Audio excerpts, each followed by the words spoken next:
I'm standing at my sister Emily's wedding in my military dress uniform, watching her live the perfect life I helped pay for. She doesn't know I paid for half this wedding. She doesn't know I raised her while our parents fought. She doesn't even know my real job. When she sees me, her face twists with that familiar contempt. "So still pushing papers at some desk, Vanessa?" She says it loud enough for the whole table to hear. Everyone laughs. I'm the family joke, the spinster, older sister, 36, and alone. I smile. "Actually, Emily, I fly helicopters. Combat rescue." She rolls her eyes drunk on champagne and attention. "Oh, right. What's your tough girl call sign then?" "Iron Widow." The room continues chattering, but her groom, Ethan, a Navy SEAL I've never met, goes completely still. His face drains of color. He stares at me like he's seen a ghost. Then he stands up, walks to Emily, and does something that makes the entire reception freeze. "Apologize," he says, his voice cold as death. "Now." Because Ethan knows exactly who Iron Widow is. He knows what I did 8 years ago in Afghanistan. He knows the debt he owes me, a debt that has everything to do with his brother, a secret mission, and the woman who flew into hell to bring his team home. This is the story of how my sister's perfect wedding became the day her entire world collapsed, and how the man she married chose me over her without saying a single word. Stay with me, because what happens next will destroy everything. My name is Vanessa Mitchell. I'm 36 years old, a former Army helicopter pilot who spent 15 years flying combat rescue missions in places most people can't find on a map. I saved lives for a living, pulled wounded soldiers out of hell while bullets pinged off my aircraft. Now I work for a private medical transport company flying organ donations and critical patients between hospitals. It's quieter work, but it still matters. At least that's what I tell myself on the days when I wonder if anyone actually notices what I do. Today, standing outside the gilded doors of the Riverside Grand Hotel, watching my younger sister Emily marry a man I've never met, I'm reminded once again that in my family, I've always been invisible. The moment I step into the reception hall, I know I don't belong here. The venue is something out of a magazine, crystal chandeliers catching the afternoon light. Ivory roses cascading from every surface, tables draped in champagne-colored silk. There must be 200 guests filling the space with animated conversation and laughter. I recognize some faces from childhood distant aunts, family friends who stopped asking about me years ago, but no one breaks from their clusters to greet me. I'm just Emily's older sister, the one who moved away and only comes home for obligatory events like this. The one who chose a career over a family, or so they've always assumed. I make my way to my assigned table in the back corner as far from the head table as possible, without actually being in the kitchen. My mother's work, no doubt. She seated me where I wouldn't be visible in the wedding photos, wouldn't accidentally draw focus from Emily's big day. I'm wearing my army dress blues, not because I want attention, but because it's the only formal outfit I own. After years of living out of duffel bags and spending my money on my parents' bills and Emily's emergencies, I never got around to buying cocktail dresses. The uniform feels right anyway, like armor. It reminds me that I have value, even if my family forgot. As I settle into my chair and accept a glass of champagne from a passing waiter, I hear them, the whispers. They're not even trying to be subtle. 2 women at the next table, both wearing tasteful pearls and judgment. That's Emily's older sister, the one in the military. What was her name again? The other woman responds, Vanessa, I think. Still single at 36. Must be married to her job. Such a shame she was so pretty when she was younger. They don't know I can hear them, or maybe they don't care. I take a slow sip of champagne and keep my face neutral. Years of military discipline taught me how to hide what I'm feeling, how to stay calm when people underestimate you. The truth is, their words do sting, but they're nothing I haven't heard before. My mother says the same things, just more politely. Vanessa, when are you going to settle down? Don't you want children before it's too late? Emily's getting married. Doesn't that make you feel like you're missing out? As if marriage were the only measure of a woman's worth. As if I hadn't spent the last 15 years proving my value in ways they could never understand. Across the room, Emily glows. She's always been beautiful. Delicate features, long blonde hair, the kind of effortless grace that makes people want to take care of her. Today, in her fitted white gown with its cathedral train, she looks like a princess. Our parents stand on either side of her, beaming with pride. My father has his arm around her shoulders. My mother is dabbing at her eyes with a handkerchief, overcome with joy. I watch them and feel that familiar hollow ache in my chest. When I graduated from flight school, top of my class, my father said, "That's nice, Vanessa," and went back to reading his newspaper. When I received a commendation for valor after pulling 6 soldiers out of an active combat zone, my mother asked if the award came with a pay raise. But when Emily got engaged to a man she'd known for 8 months, they threw a party and invited everyone they'd ever met. I'm not bitter. At least I tell myself I'm not. Emily and I are just different. She needed our parents' love and attention to survive. I learned early that I'd have to earn everything on my own. That's fine. I made peace with it years ago. Or I thought I did until today, sitting alone at this wedding, watching my family celebrate a daughter they actually see. Then I feel it, a gaze heavy and intent. I glance up and find him staring at me. The groom. Ethan. I've only seen him in photos Emily posted on social media, smiling next to her at beaches and restaurants, always looking polished and confident. In person, he's more striking. Tall, broad-shouldered, with the kind of presence that comes from years of military training. He's wearing his navy dress, whites, ribbons, and insignia, marking him as someone who's seen serious action. A SEAL, Emily told me proudly on the phone. He's a real hero, Vanessa. Not like, well, you know what I mean. But right now, he's not looking at Emily. He's looking at me. Our eyes meet across the crowded room, and something passes between us, something I can't name. It's not attraction, though he's handsome. It's not curiosity, though we've never met. It's something deeper, more unsettling. Recognition. As if he knows me, though I'm certain we've never crossed paths. His gaze is intense, almost analytical, the way a soldier assesses a situation. I notice a small tattoo on his wrist, partially visible beneath his uniform cuff. A trident, maybe, or another military insignia. I can't make it out from this distance. The moment stretches. Then someone calls his name, and he turns away, pulled back into the celebration. But the feeling remains. My skin prickles with unease. Why would Emily's groom look at me like that, like he's solving a puzzle? Like I matter? I drain my champagne and set the glass down with more force than I intend. Around me, guests laugh and toast and celebrate. The DJ starts playing something upbeat. Emily dances with our father, both of them glowing. And I sit alone in the back, wearing my uniform like a shield, wondering why I came at all. And that look like he already knew me haunted me the whole night. Sitting at that wedding table, watching Ethan's eyes linger on me with that strange recognition, I'm pulled back to a memory I've spent years trying to forget. I was 12 years old, standing in our cramped kitchen, holding my report card like a trophy. 6 subjects, 6 A's. Perfect scores in everything. I'd stayed up late every night for weeks, studied until my eyes burned, determined to make my parents proud. My father sat at the kitchen table, reading the newspaper, coffee cooling in his mug.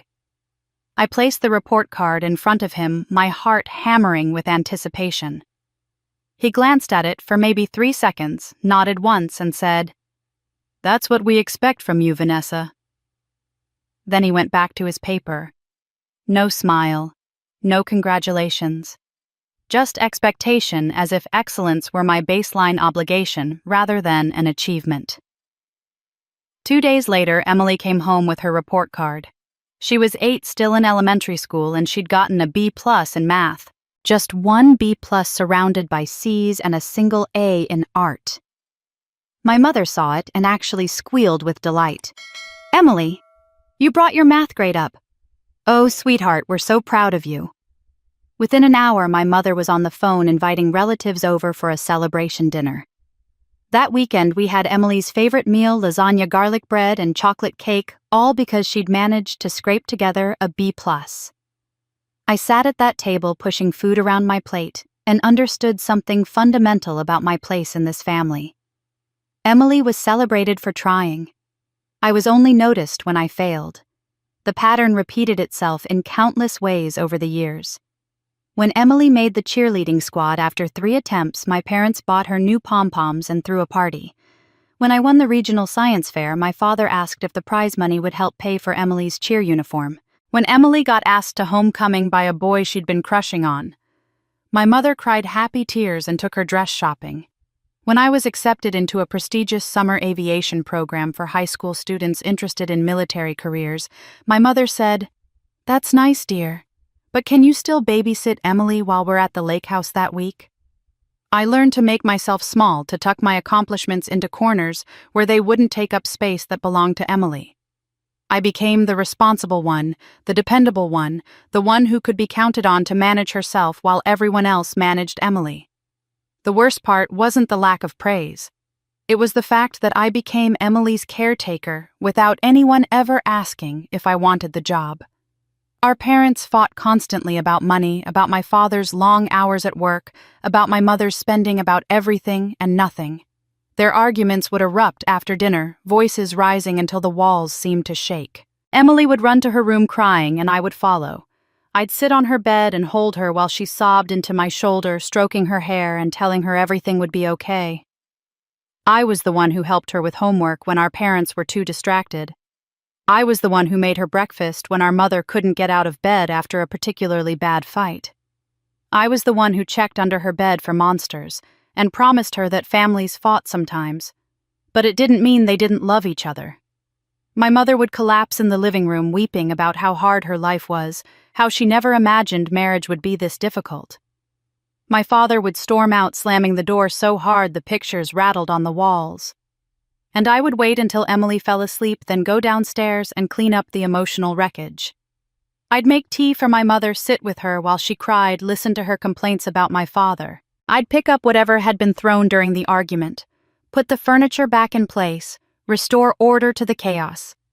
I was 12 then, 13, then 14, playing therapist and mediator and parent to my own parents. Emily never had to do any of it. She only knew how to fall apart and be held. She never learned how to hold anyone else because I was always there to catch her. By the time I was 18, I was exhausted. Exhausted from being invisible. Exhausted from holding everyone together while no one held me. I'd already decided I was joining the army, that I was going to flight school, that I was going to build a life where my value wasn't measured by how well I served everyone else's needs. The night I told my parents, we were sitting at that same kitchen table where my report card had been dismissed years earlier. I'd rehearsed what I'd say, how I'd explain that I needed this, that I'd found my calling, that I wanted to serve something bigger than myself. My father's face turned red before I even finished my first sentence. "The military!" he shouted, slamming his hand on the table. "You want to abandon this family to go play soldier? That's the most selfish thing I've ever heard." My mother started crying immediately. Not the dignified tears she'd shed at Emily's cheerleading tryouts, but harsh, accusatory sobs. "How could you do this to us, Vanessa? We need you here. Emily needs you. You're running away from your responsibilities." Emily, 14 by then, and more interested in her phone than the conversation, looked up just long enough to ask, "Does this mean you won't be at my graduation?" Not, "Are you sure this is what you want?" Not, "Will you be safe?" Just concern about how my absence would affect her special day still 4 years away. I left for basic training 2 months later. My father didn't say goodbye. He looked through me like I'd already ceased to exist. That was the day my father stopped calling me his daughter. The years that followed my enlistment taught me how to survive without my family's approval. I learned to find value in mission success rather than parental pride, in the lives I saved rather than the recognition I never received. But sitting at Emily's wedding reception, watching her bask in the spotlight while I occupied my corner table in the shadows, I realized that some wounds never fully heal. They just learn to stay quiet until someone presses on them hard enough. The dinner service had finished, and guests were settling into that pleasant buzz of champagne and conversation when Emily stood up. She wobbled slightly, steadying herself on the edge of the head table, her cheeks flushed pink from alcohol and excitement. Someone handed her a microphone. The DJ lowered the music. The room fell into expectant silence, all eyes turning toward the radiant bride. Emily loved moments like this, always had. Even as a child, she'd find ways to gather an audience to make sure every eye in the room was watching her. Today was her masterpiece, the culmination of everything she'd ever wanted. She started with the usual wedding speech gratitude. Thank you to her parents for this beautiful day, for their endless love and support. Thank you to her bridesmaids for being her rocks, her best friends, her chosen sisters. Thank you to Ethan's family for welcoming her with open arms. She was good at this, I had to admit. Her voice carried that perfect blend of emotion and poise, making everyone feel included in her happiness. People dabbed at their eyes. My mother was outright crying again. My father beamed with pride. This was Emily at her best, the golden child everyone adored. Then her gaze found me in the back corner, and something shifted in her expression. A flicker of something I'd seen before, that need to establish hierarchy to remind everyone of their place in her world. She smiled, but it wasn't warm. It was the smile of someone who'd had just enough champagne to say what she really thought, emboldened by having an audience that would laugh at anything she said. And of course, she continued, her voice taking on a teasing lilt that made my stomach tighten. I have to thank my big sister Vanessa for being here. She's so busy with her very important military career. She paused for effect, letting the words hang in the air. Everyone, my sister is a desk warrior for the military. She pushes papers somewhere safe while the real heroes do the fighting. She raised her glass in a mock toast, her smile wide and bright as if she'd just made the cleverest joke in the world. The laughter hit me like a physical blow. It erupted from tables all around the room, guests chuckling and nodding as if Emily had said something charming rather than cruel. I felt my face flush, hot blood rushing to my cheeks in that involuntary response to humiliation I'd never quite mastered controlling. Some guests glanced at my uniform with confusion, clearly wondering why I'd wear military dress blues if I just had a desk job. But most simply laughed along because Emily was the bride, and brides are supposed to be delightful. A few people at nearby tables looked at me with something between pity and amusement. The same look I'd seen my whole life. Poor Vanessa. So serious. Can't even take a joke at her sister's wedding. I could have stayed silent. I could have smiled and nodded and let it pass the way I'd let 1,000 other dismissals pass over the years. I could have shrunk back into my corner and disappeared, which is what everyone expected me to do. But something in me, maybe the memory of that 18-year-old girl who'd walked away from her father's rejection, maybe the pilot who'd flown into hell and brought people home, maybe just exhaustion from being invisible, refused to be erased this time. I set down my champagne glass carefully and spoke. My voice came out steady, calm, carrying the same tone I used over the radio during extractions when everything was chaos and fire, and I needed my crew to trust me completely. I fly helicopters, Emily. Combat rescue missions. The laughter died in awkward patches like a wave losing momentum. Conversations faltered. Some guests shifted uncomfortably in their seats, beginning to realize that Emily hadn't been joking about something funny, she'd been mocking something real. A few people who'd served or had family in the military looked at me with dawning recognition and respect. An older man in a veteran's cap 2 tables over stopped mid-laugh and sat back in his chair, his expression sobering. The mood in the room changed, though not everyone understood why yet. But Emily, drunk on attention and champagne, couldn't read the shift. She rolled her eyes dramatically, playing to her audience committed to the bit. Sure, Vanessa, whatever you say. She waved her hand dismissively, a gesture that said, we all know you're exaggerating, and turned back to the crowd with a bright smile, ready to move on to more important thank yous. The damage was done. She'd gotten her laugh. She'd reminded everyone that I was the serious, boring sister, the one who couldn't quite measure up to her sparkle. She'd made herself shine brighter by dimming me, and it had worked just like it always worked. I felt that familiar ache settle in my chest, the one I'd carried since childhood. The ache of being diminished by the very person I'd spent my life protecting. I'd held Emily when she cried. I'd sacrificed my own needs to keep her safe. I'd sent money home to help pay for her college when our parents couldn't afford it. I'd missed her high school graduation because I was deployed, and she'd never forgiven me for it, never mind that I was saving lives while she walked across a stage. And this was my reward. Public mockery at her wedding. A reminder that my sacrifices meant nothing, that I would always be the shadow to her light. Across the room, I saw Ethan's face change. He'd been smiling along with everyone else during Emily's speech, the proud groom enjoying his bride's moment. But when I said I flew helicopters, when I said combat rescue, his expression shifted like someone had flipped a switch. His posture went rigid, military straight. His jaw tightened, muscles working beneath his skin. He stared at me with an intensity that made the air feel thin, as if he were trying to see through me, past me, into something he couldn't quite believe. His hands gripped the edge of the head table so hard his knuckles went white. Guests sitting near him noticed the change, glancing at him with confused concern, but he didn't seem to see them. He only saw me. Emily continued her speech, oblivious to her groom's sudden tension, basking in the applause and laughter her little joke had earned.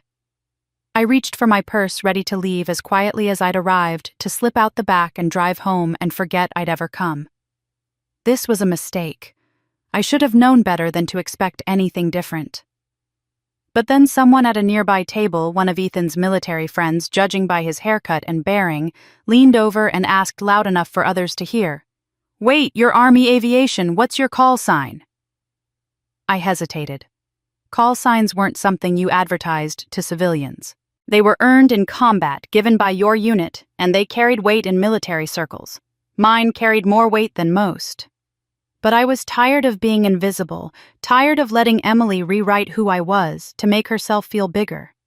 So I looked directly at Ethan, not at the man who'd asked the question, and I told the truth. And then I told them my call sign, Iron Widow. The words left my mouth quietly directed at the man who'd asked, but in the strange acoustic pocket between Emily's speech ending and the next round of applause, my voice carried further than I intended. Iron Widow. 2 words that meant nothing to most people in this room, but everything to a specific few. I watched those 2 words ripple through the crowd like a stone dropped in still water, and I saw the exact moment they reached the people who understood what they meant. An older man 3 tables away went completely still. He was maybe 70, wearing a suit that didn't quite fit anymore, and a Marine Corps veteran's cap he probably wore everywhere. His wineglass stopped halfway to his lips. His eyes locked onto me with an intensity that made my breath catch. Then, slowly and deliberately, he set down his glass and stood up. The movement was stiff, arthritic, but purposeful. He began to clap. Not the enthusiastic applause of a wedding guest, but slow measured, each clap distinct and weighted with meaning. The sound cut through the ambient chatter like a drumbeat. A woman near the bar, maybe 50, wearing a Navy veteran's pin on her dress, turned sharply at the sound. Her hand flew to her mouth. She stood too, joining the Marine's applause. Then a younger man in his 30s, built like he still hit the gym every day, rose from his seat near the dance floor. He had that unmistakable military bearing, the kind that never fully leaves even years after discharge. He clapped harder, faster, and others around him looked confused but began to join in, not understanding why, but sensing something significant was happening. Within 30 seconds, a dozen people were standing and applauding, and the energy in the room had fundamentally shifted from celebration of a bride to recognition of something far bigger. Emily's face went from glowing to confused to irritated in rapid succession. She was still standing at the head table, microphone in hand, and suddenly no one was looking at her anymore. They were looking at me, and worse, they were applauding me. She tried to laugh, a bright, tinkling sound that she'd perfected over years of deflecting uncomfortable moments. "Well, that's quite a response for a call sign," she said into the microphone, attempting to sound amused rather than threatened. "I guess everyone loves a good nickname." But her joke fell flat. The applause continued building now as more people stood, some who didn't know why, but felt the pull of collective emotion, others who clearly served or had family who served and understood that Iron Widow wasn't just a nickname. It was a legend whispered in certain circles, a pilot who'd done the impossible when no one else would fly. Then Ethan moved. The sound of his chair scraping against the polished floor was harsh and loud, cutting through even the applause. The room fell silent so abruptly, it felt like someone had pressed a mute button.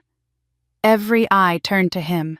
He stood at the head table in his dress whites, ribbons, and medals arranged in perfect rows across his chest, and his face held an expression I couldn't quite read.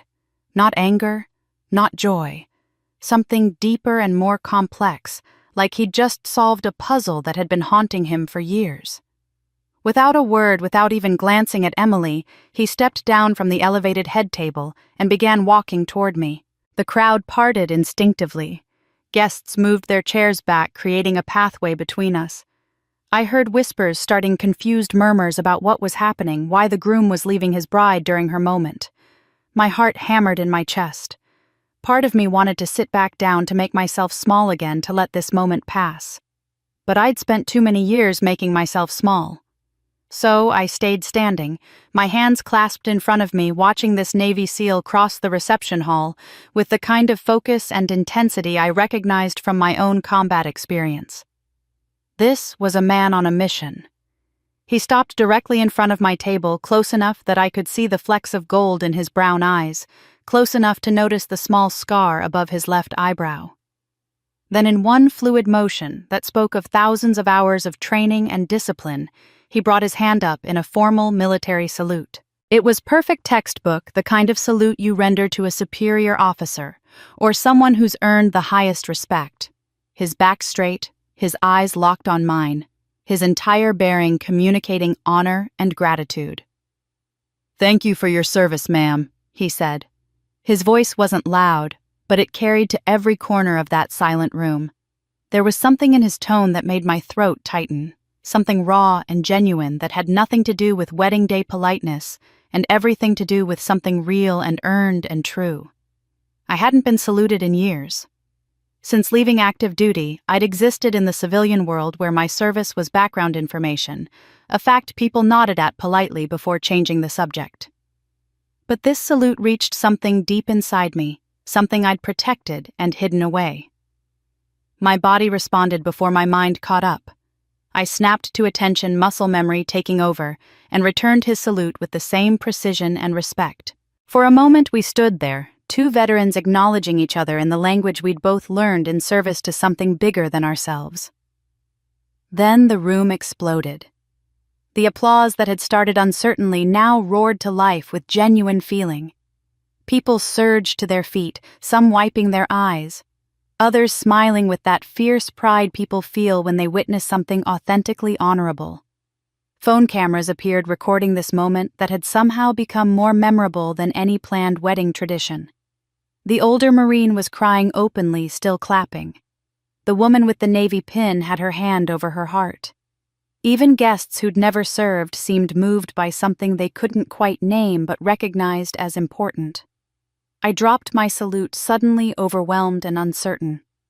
Ethan stepped closer, his voice low enough that only I could hear over the applause. "Helmand Province, August 2017. You flew into an ambush to extract a SEAL team. You saved 6 men that day, including my brother David." His eyes were wet.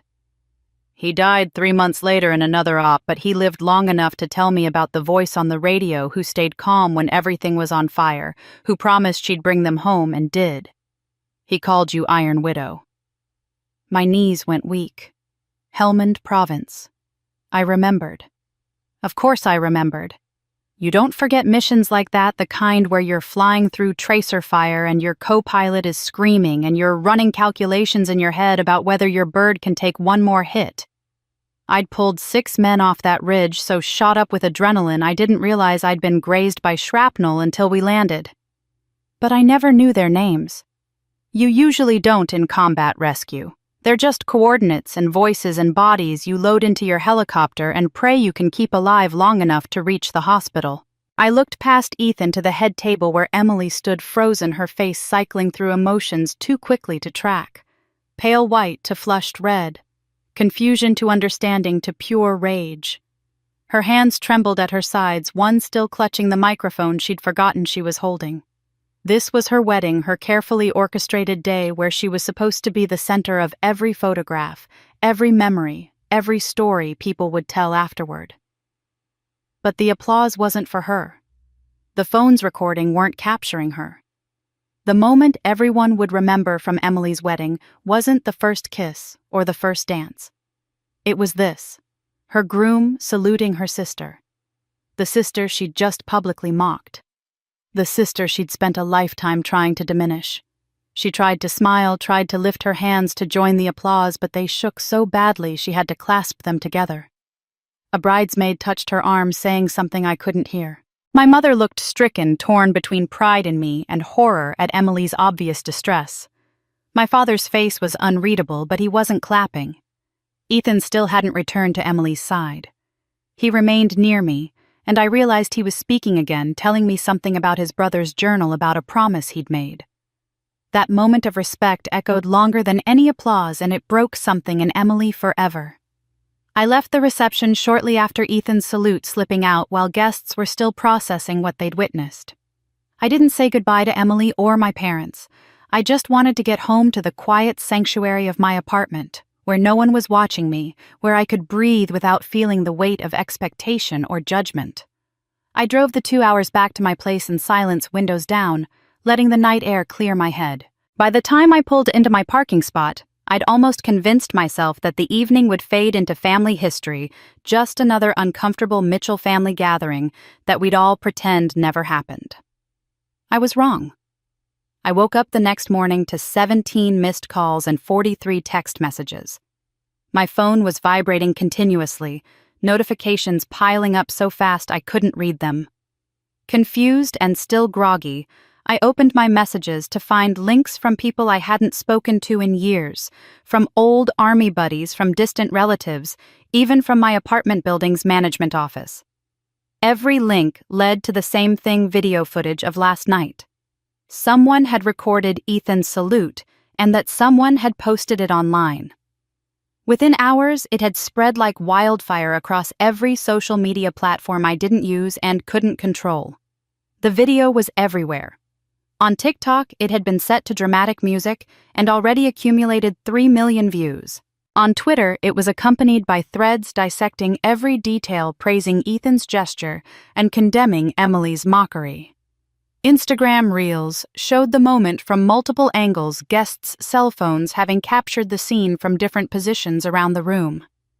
Facebook was perhaps worse, with the video being shared in military family groups, veteran support pages, and general interest communities where people who knew nothing about either of us felt entitled to comment on our entire lives. The most popular version, the one that kept getting reposted, had a caption that made my stomach turn: "Navy SEAL salutes sister-in-law at wedding after bride mocks her service. Watch her face." The comments were relentless. Thousands of them from strangers who felt they knew me, knew Emily, knew everything about our family dynamic from a 2-minute clip. This is what real respect looks like. The bride's face, though, followed by a skull emoji that apparently signified death by embarrassment. Find you someone who respects you, like this SEAL respects Iron Widow. That sister is seething, may you. Imagine mocking a literal war hero at your own wedding. The comments about Emily were vicious, transforming her into an internet villain, a meme called the jealous bride, that people used to illustrate pettiness and insecurity. Screenshots of her frozen expression, her flushed face, her trembling hands were being shared with cruel captions and laugh reactions. By afternoon, legitimate news outlets had picked up the story. I saw headlines I never wanted to see: "Groom honors war hero sister-in-law, overshadows bride at wedding reception." Viral video shows Navy SEALs touching tribute to Army pilot who saved his brother. Someone had dug into my military records, which should have been private, but apparently weren't private enough. Articles detailed my 15 years of service, my deployment history, the commendations I'd received, the missions I'd flown. My call sign, Iron Widow, became public knowledge. A military blog ran a piece titled, "The Legend of Iron Widow, the Pilot Who Flew into Hell," interviewing anonymous sources from my old unit who shared stories I'd never told anyone outside the military. I was being held up as a symbol of quiet heroism, the veteran who served without seeking recognition, and the contrast with Emily's public mockery made the narrative irresistible to people hungry for justice and vindication. I didn't want any of it. I'm not on social media, never have been, and I refused to create accounts just to read what strangers thought of the worst night of my life. I declined every interview request, and there were dozens. Local news wanted me on their morning shows. National outlets wanted exclusive sit-downs. Podcasts about military service wanted to feature my story. A literary agent emailed asking if I'd ever considered writing a memoir. I ignored them all and tried to return to my quiet civilian life, to my job, flying medical transports, to my routine of work and gym, and the occasional dinner with the few friends who knew me before I became an internet sensation. But the attention was suffocating. Reporters camped outside my apartment building, waiting to catch me coming or going, shouting questions about Emily, about the wedding, about whether I'd spoken to my family since. My building manager called to complain about the disruption.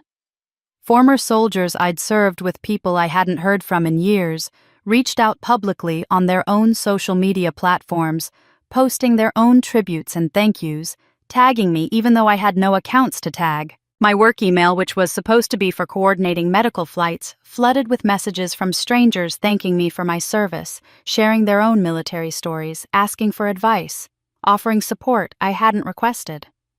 The attention felt like the opposite of the invisibility I'd lived with my whole life, but it wasn't better. It was just a different kind of suffocating. I hadn't asked for this. I'd just wanted to attend my sister's wedding, sit quietly in the back, and leave without causing trouble. That's all I'd ever wanted from my family, just to exist without being either celebrated or condemned, just to be seen as I was.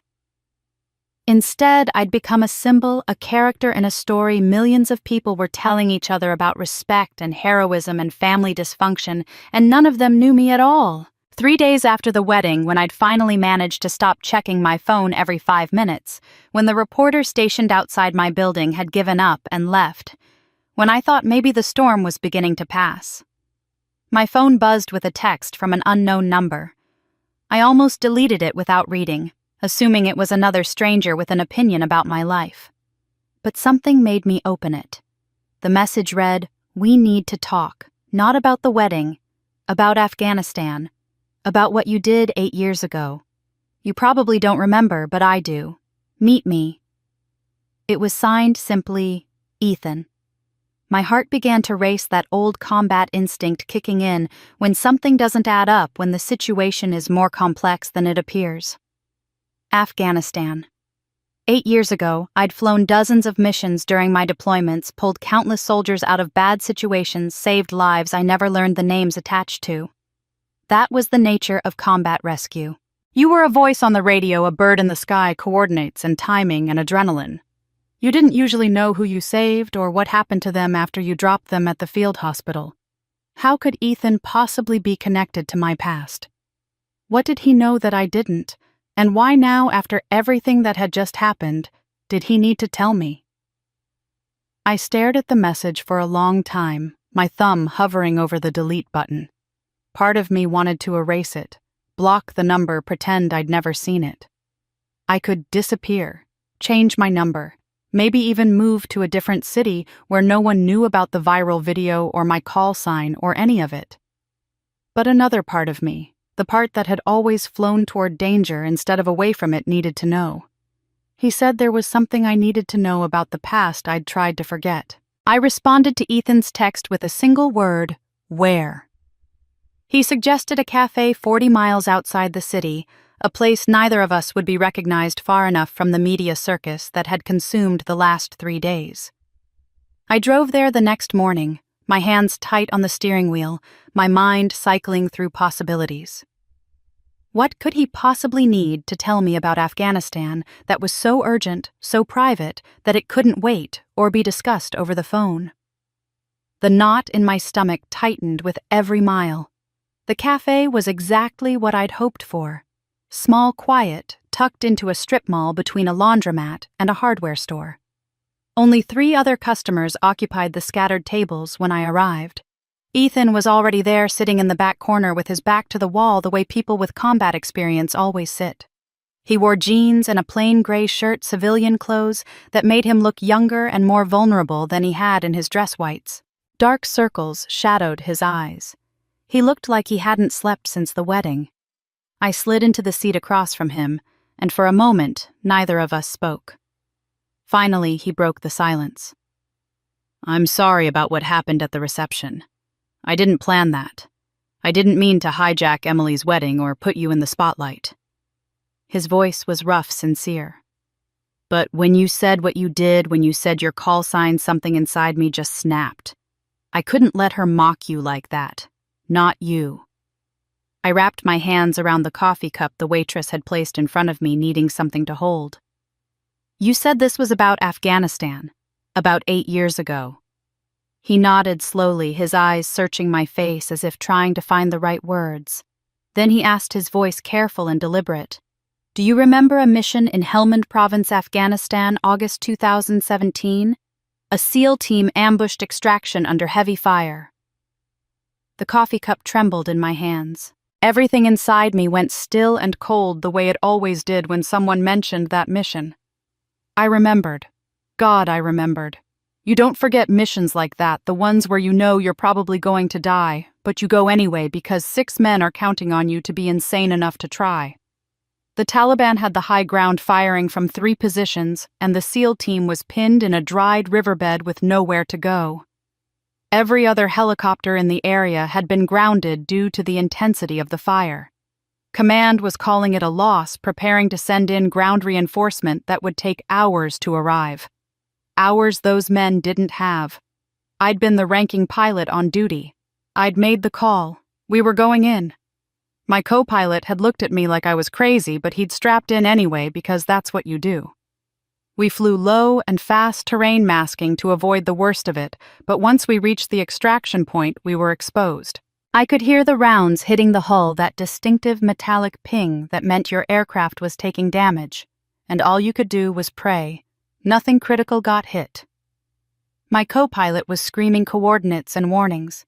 The crew chief was returning fire, and I kept my voice level on the radio, telling those 6 men below that we were coming, that I had them, that they needed to be ready to move the second we touched down. "I pulled out 6 men," I said quietly, my voice barely audible over the cafe's background music. Barely made it out alive. My helicopter took 17 bullets. One of them passed 6 inches from my head. Ethan's eyes were wet. He leaned forward, his hands clasped tightly on the table. "My younger brother David was one of those 6 men." His voice cracked on his brother's name. "He survived that day because of you. Because you flew in when no one else would. He made it home, got to see our parents again, got to have 3 more months of life." He paused, swallowing hard. "He was killed 3 months later in another operation, an IED. He died instantly." The air left my lungs. One of those 6 men I'd pulled out of hell, one of the voices I'd heard over the radio that day, desperate and scared, but trying to stay professional, had been Ethan's brother. I'd given him 3 more months. 3 months that ended anyway, in another country, in another mission that went wrong. Ethan reached into his jacket and pulled out a small notebook, worn and stained, the pages warped like it had gotten wet and dried out again. David kept a journal. He wrote in it every day. After he died, my parents gave it to me. He opened it carefully like it was sacred and turned to a page marked with a faded ribbon. This is what he wrote about that day. He slid the journal across the table to me. I looked down at the handwriting, neat and precise, and began to read. August 15th, 2017. Thought I was going to die today. We were pinned down, taking fire from everywhere, and I heard over the radio that all air support was grounded. I called Sarah to say goodbye in my head. Then this voice came over the comms. Female, call sign Iron Widow. She said she was coming to get us. Her voice was so calm, like she was ordering coffee instead of flying into a kill zone. She told us to be ready, that she had us, that we were going home. And she did it. She brought us home. If I ever meet her, I need to thank her. She gave me another chance at life. My vision blurred. I hadn't known any of their names, hadn't known what happened to them after I dropped them at the field hospital. They were just 6 soldiers I'd managed to save, 6 lives I'd added to the mental tally I kept of reasons my work mattered. But to this man, to David, I'd been the difference between dying in that riverbed and getting to live 3 more months, getting to see his family again, getting to write in his journal about the pilot who'd refused to leave him behind. For 8 years I've been trying to find Iron Widow, Ethan said. I wanted to fulfill David's wish to thank you the way he never got to. But that call sign was buried in classified reports. I hit dead ends everywhere I looked. I knew you were Army Aviation, knew the general time frame, but I couldn't get a name. And then 3 nights ago at my wedding, you said it. You said Iron Widow. And I finally understood. The woman who saved my brother, the person I've been searching for, was sitting in the back of the room. My wife's sister. I looked up at him, trying to process the weight of this impossible connection. Why did you marry Emily if you knew about her sister? His face darkened, pain and regret crossing his features. I didn't know. I met Emily 2 years ago. She never talked about you. The only time your name came up, she complained that her sister was cold, that she never came home for holidays, that she'd chosen the military over family. She made you sound distant and uncaring. I had no idea who you really were or what you'd done. I had no idea until that night, until you said those 2 words, that my wife's forgotten sister was the woman I'd been searching for. The weight of fate settled between us like a physical presence. I'd saved his brother 8 years ago, never knowing the ripple effect of that one decision to fly into hell. And now Ethan was bound to my family through marriage, to the woman who'd spent our entire lives hating me, diminishing me, erasing me from family stories. The universe had a cruel sense of irony. We sat in silence for a long moment, both of us trying to absorb the impossible tangle we'd found ourselves in. Then Ethan's phone buzzed. He glanced at it and his expression shifted to something like dread. It's Emily. She's been calling all morning. He hesitated, then showed me the screen. 12 missed calls. 20 text messages, each one more frantic than the last. What he didn't know, what I wouldn't learn until later, was that Emily had driven to this cafe after tracking his location through his phone. She'd been sitting in her car in the parking lot for the last 20 minutes, watching through the window, as her husband showed me her brother's journal as he told me the story that connected us. She'd seen his tears. She'd seen the way he looked at me with gratitude and respect she'd never earned from him. Emily overheard everything and swore she'd destroy the sister who'd stolen her spotlight forever. I should have known Emily wouldn't let it go. I should have recognized that the sister who'd spent our entire childhood competing for attention wouldn't simply accept being overshadowed at her own wedding. But I'd underestimated her capacity for cruelty, her willingness to burn everything down rather than share even a sliver of the spotlight. 2 weeks after our meeting at the cafe, 2 weeks of relative quiet where I'd almost convinced myself the storm was over, Emily made her move. The tabloid article appeared on a Tuesday morning. Someone forwarded it to me before I'd even gotten out of bed, a former Army colleague, with a message that just said, "WTF is this?" The headline made my blood run cold. Iron Widow's dark secret military pilot involved in fatal training accident. I clicked the link with shaking hands and felt my world tilt sideways as I read. The article claimed I'd been responsible for a helicopter crash during a training exercise 7 years ago, an incident that killed a crew member. It painted me as reckless, glory-seeking someone who'd cut corners and endangered lives in pursuit of my own reputation. The story included what appeared to be excerpts from my service records carefully edited to remove all context, making my decisions look negligent rather than necessary. The truth was so much more complicated than the article suggested. There had been a training accident. A crew member, A young specialist named Torres, who'd been with us less than 6 months, had died when our helicopter experienced catastrophic mechanical failure during a routine exercise. The investigation had lasted 4 months, the most agonizing period of my military career, where every decision I'd made was scrutinized by people who hadn't been in that cockpit. In the end, I'd been fully exonerated. The failure was traced to a maintenance error, a critical component that hadn't been properly inspected before flight. I'd actually managed to prevent additional casualties by bringing the damaged aircraft down in a controlled crash, rather than letting it spin out completely. But none of that nuance appeared in the tabloid article. Just the inflammatory headline and the selectively edited records that made me look like I'd killed someone through my own incompetence. The article spread faster than the original wedding video.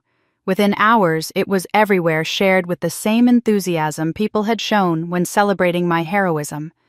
Except now the narrative had flipped. I watched in numb horror as social media turned on me with vicious speed. She's a fraud. People died because of her. The hero worship was always fake. I knew something was off about her. The comments felt like physical blows, each one landing harder than the last. Anonymous strangers who'd praised me days ago now competed to condemn me most eloquently, to prove they'd never been fooled by my supposed heroism. The source of the leak was listed as an anonymous family member close to the situation. But I knew exactly who it was. Those service records weren't public. They were stored in boxes in my parents' attic documents I'd left behind when I moved out years ago because I'd never imagined I'd need to protect them from my own family. Only Emily would have had both access to those records and motivation to weaponize them. Only Emily would know exactly which incident to distort which moment from my past could be twisted into something damaging enough to destroy the reputation she resented so deeply. My employer called me that afternoon.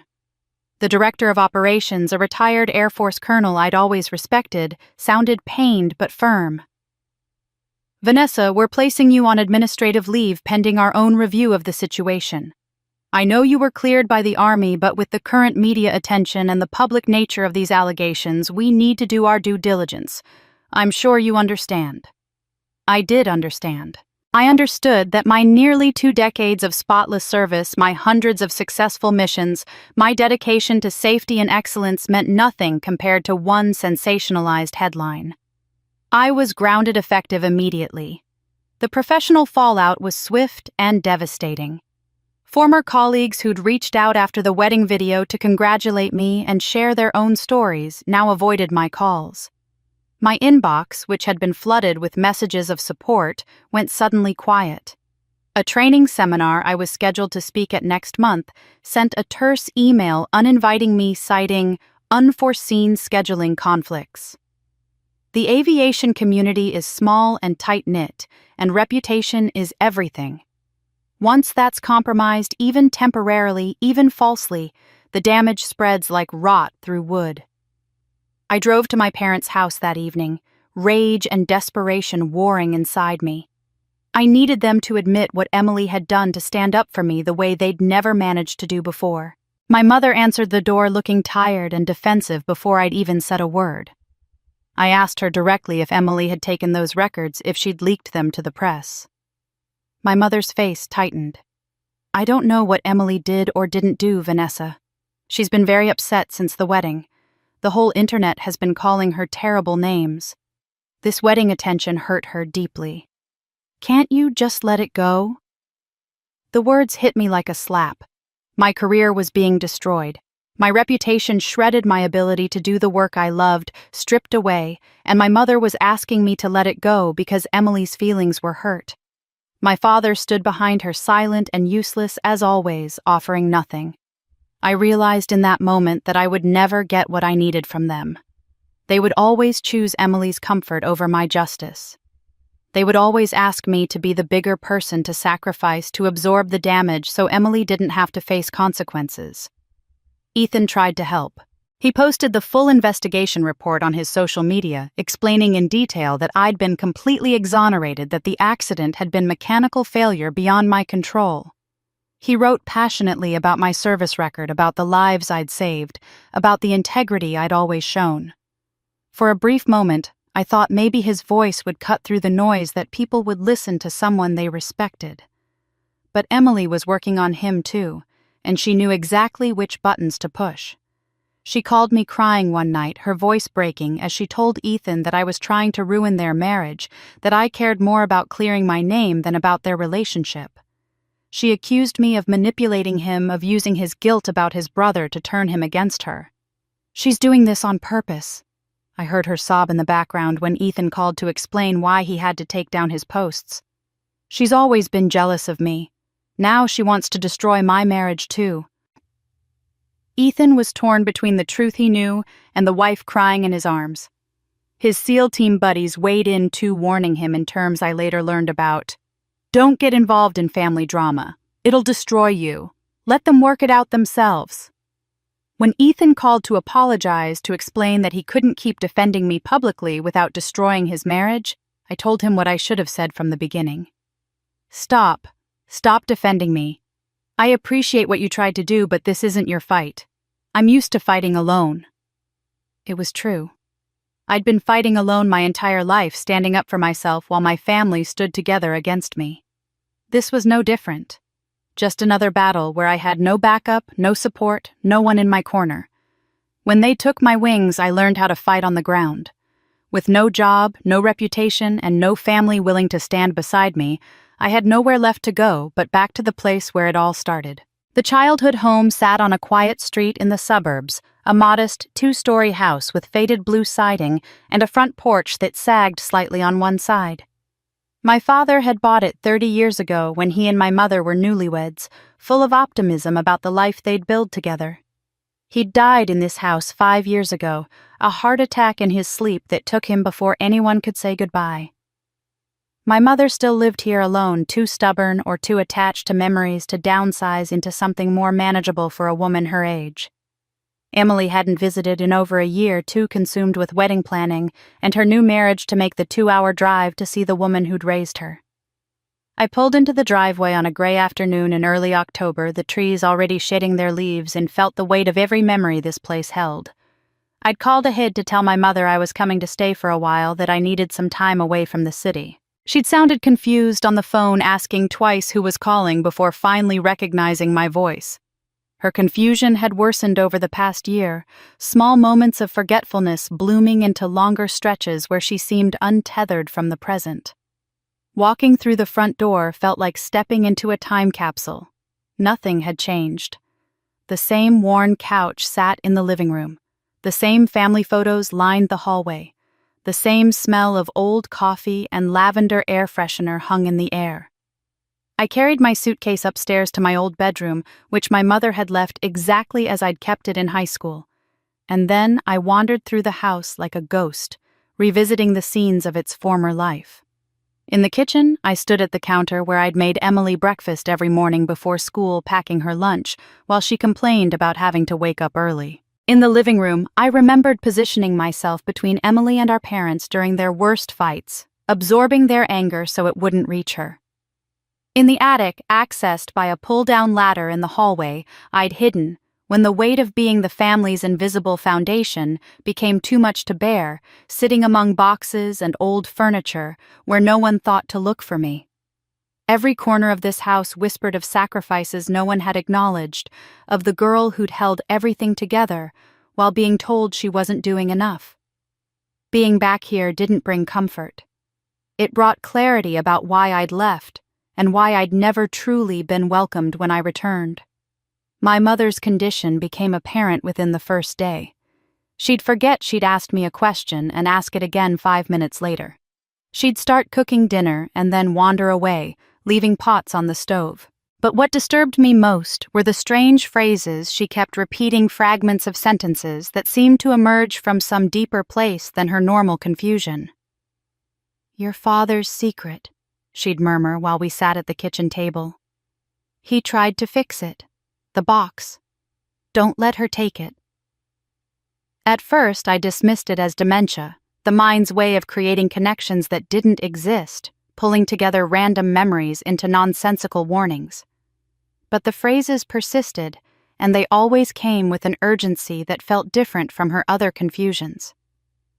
One evening, I mentioned that Emily had called to check on her, and my mother's entire demeanor changed. She grabbed my wrist with surprising strength for someone so frail, her fingers digging into my skin hard enough to leave marks. Her eyes, usually cloudy and distant, focused with sudden intensity. "She doesn't know what she did," my mother said, her voice low and fierce. "She doesn't remember." But he knew. He always knew. I tried to ask what she meant, what Emily had done, but my mother released my wrist and retreated back into confusion, asking me if I'd seen her reading glasses when they were sitting right in front of her. The conversation left me unsettled. What secret had my father kept? What had Emily done that she didn't remember but he'd known about? I began to wonder if my mother's dementia was revealing truths she'd kept hidden for years, if the breakdown of her mental filters was allowing buried knowledge to surface in these cryptic warnings. I started paying closer attention to what she said, writing down the fragments in a notebook, looking for patterns. A week into my stay, I decided to clean out my father's old study, a small room off the main hallway that my mother had left untouched since his death. She couldn't bear to sort through his things, she'd said, so everything remained exactly as he'd left it. His desk still covered with papers, his bookshelf still lined with technical manuals from his work as an engineer, his reading chair still positioned by the window. I started with the desk, sorting papers into piles, finding nothing but old bills and work documents. Then I moved to the bookshelf, pulling out volumes to dust behind them. That's when I noticed it. One section of the shelf sat slightly forward from the wall, creating a gap that shouldn't exist. I pulled the books off that shelf completely and examined the back panel. It was loose. I pried it away and found a space behind it, a hollow carved into the wall itself. Hidden in that space was a wooden box about the size of a shoebox, made of dark wood that had been carefully sanded and finished. On the lid, carved in precise letters, were my father's initials, R.M., and below them, carved with the same care, Vanessa. Not Emily, not my daughters, just my name. My hands shook as I pulled the box out. It was locked, but the key was taped to the bottom, as if my father had known that if I found it, I was meant to open it. Inside, I discovered a collection of items that made no immediate sense: legal documents with official seals, a USB drive labeled only with a date from 5 years ago, several letters in my father's distinctive handwriting, and a faded photograph of him standing next to a man I didn't recognize. Both of them in what looked like a lawyer's office. I picked up the letters, noticing they were all addressed to me, but had never been sent. Never even stamped. The first one, dated 3 weeks before my father died, began with words that made my heart stop. "I couldn't protect you from your mother's fear or your sister's envy. I tried to make it right before I died. If you're reading this, I failed. Forgive me." I sat on the floor of that study, the box open in front of me, surrounded by the evidence of secrets my father had kept, and I understood that everything I thought I knew about my family was about to change. Inside that box lay the truth no one dared to face. I spent the rest of that evening sitting on the floor of my father's study, methodically going through everything in the box, trying to understand what he'd been trying to tell me. The first document I examined carefully was a life insurance policy. The paper, yellowed with age, dated exactly 10 years ago. The policy was in my father's name, issued by a major insurance company with a death benefit of $2 million. I scanned down to the beneficiary section, expecting to see my mother's name, but instead found my own.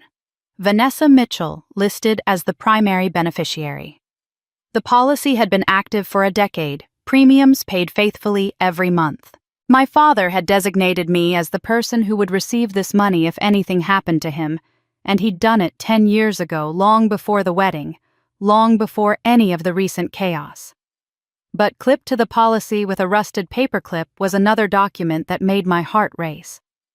It was a formal change of beneficiary form, the kind insurance companies require when policyholders want to alter who receives their death benefit.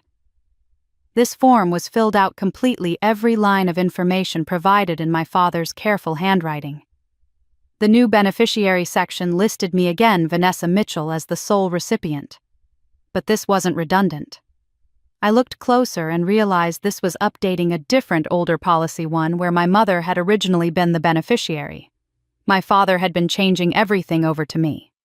The form was signed at the bottom, his signature shaky but legible, dated just weeks before his death. But there was no insurance company stamp, no filing date, no evidence that this form had ever been submitted. If it had been filed, I would have received $2 million after my father died. Instead, I'd received nothing.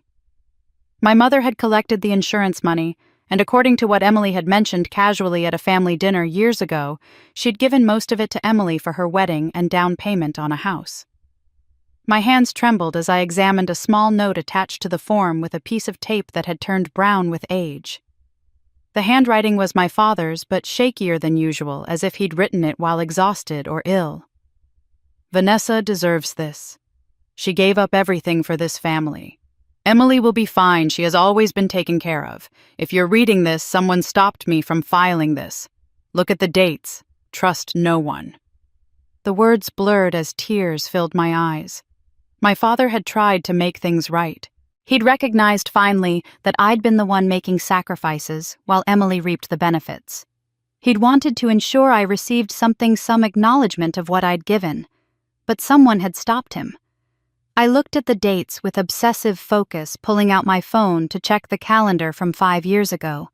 My father had signed the beneficiary change form on a Tuesday. According to the death certificate I'd seen during the funeral arrangements, he'd died that Friday morning. 3 days. In those 3 days, someone had prevented this form from reaching the insurance company. Who had been with him during that time? I grabbed the small desk calendar my mother had left in the study, the one my father used to track appointments. Tuesday showed no entries.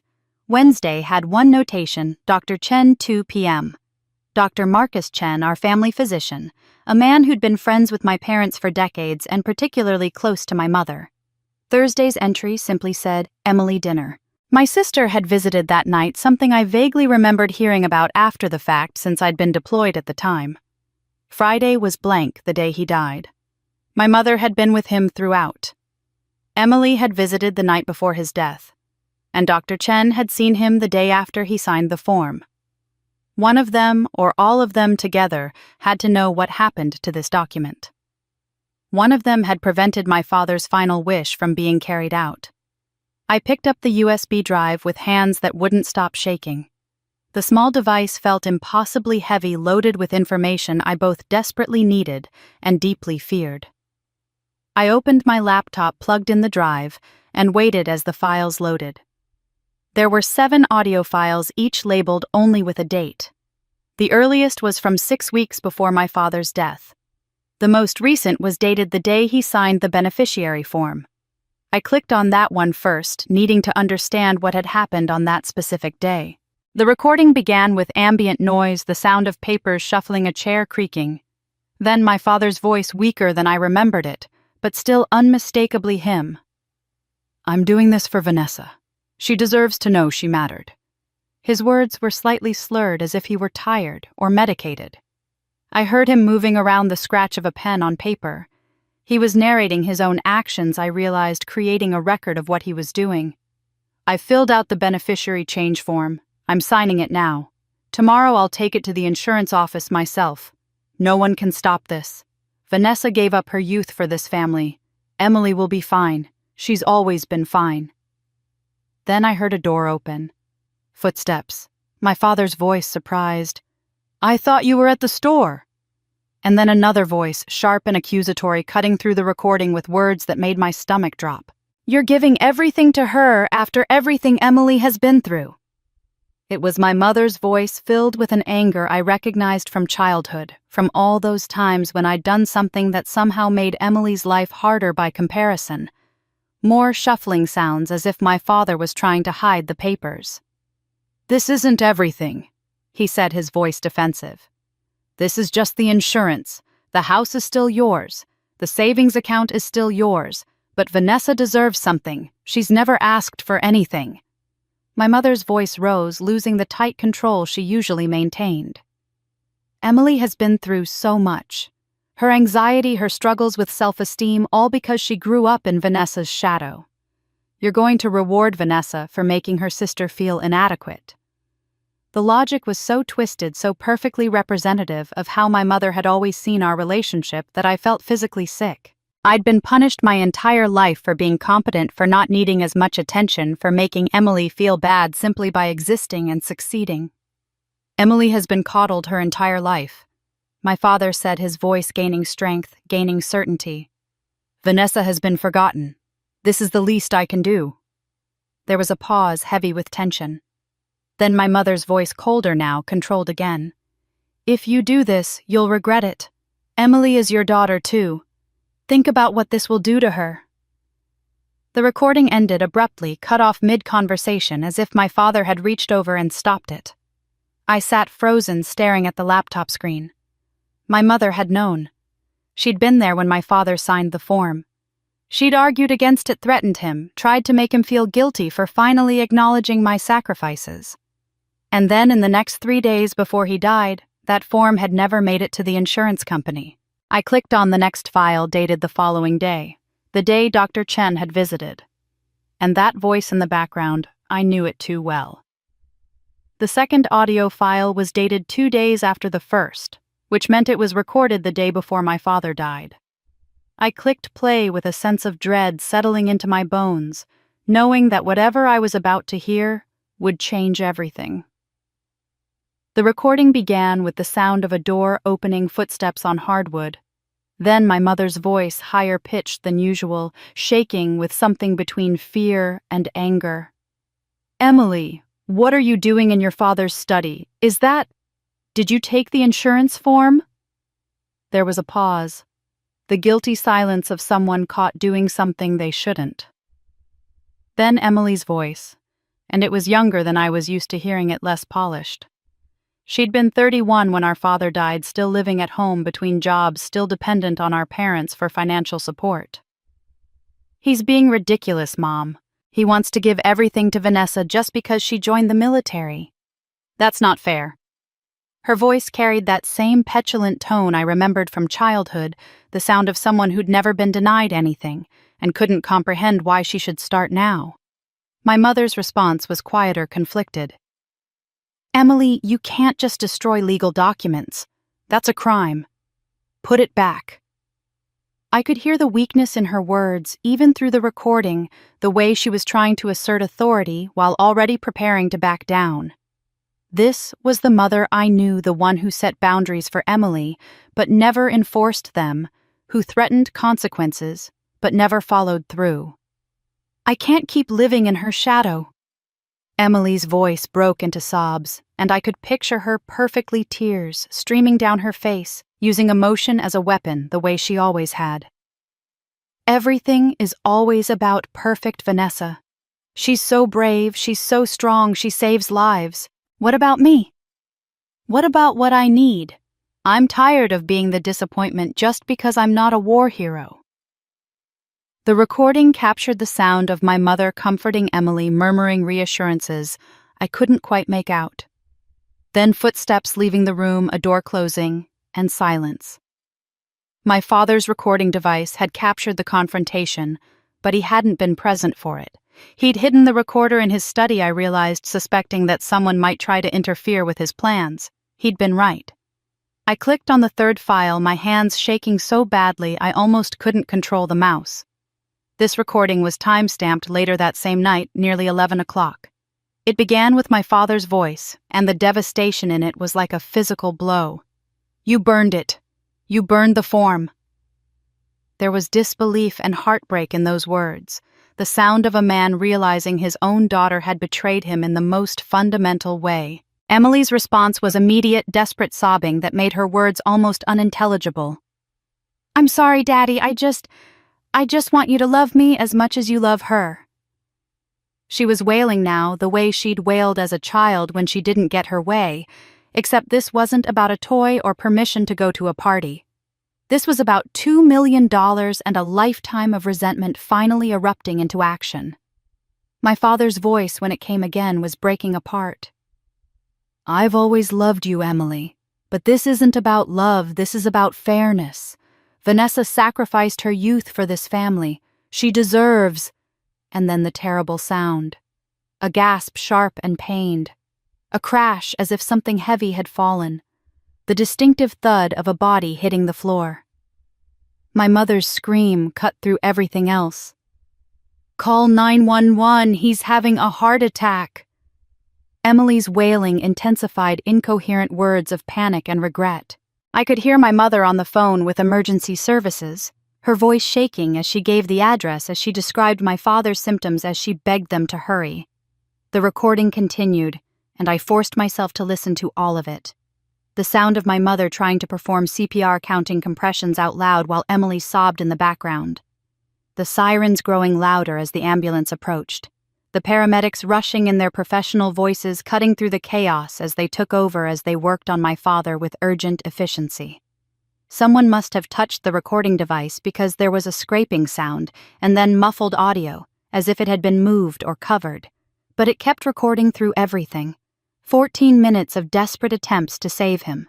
14 minutes that ended with a paramedic's quiet voice saying, "I'm calling it. Time of death, 11:43 p.m. Then nothing. The file ended.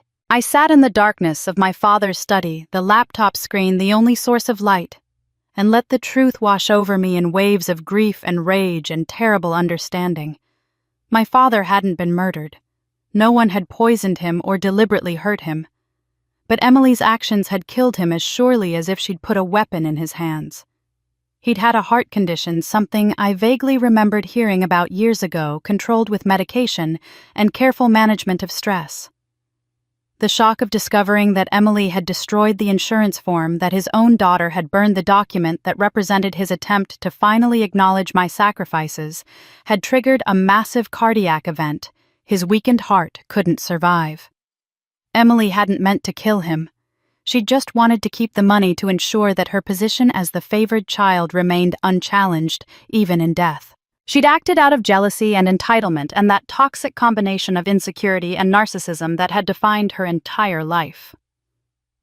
But the result was the same. Our father died on the floor of his study, surrounded by the wreckage of Emily's selfishness, knowing in his final moments that his attempt to make things right had failed. And my mother, instead of telling the truth, had covered it up.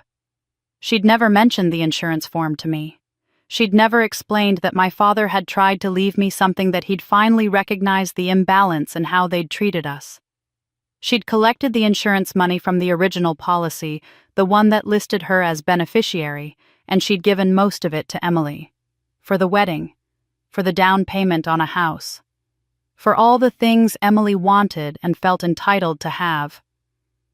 My mother had watched me struggle financially, had known I was sending money home to help with bills, even though I could barely afford it, and she'd said nothing. She'd let Emily benefit from the very betrayal that had killed our father. I thought about the wedding, about Emily's cruelty in mocking me publicly, and I understood it differently now.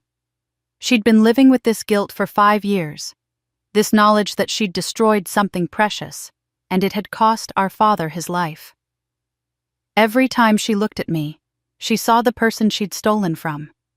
Every time someone praised my service or my sacrifices, it reminded her of what she'd done. Her cruelty wasn't just about jealousy anymore. It was about self-preservation, about destroying my credibility, so she could feel less guilty about destroying my inheritance.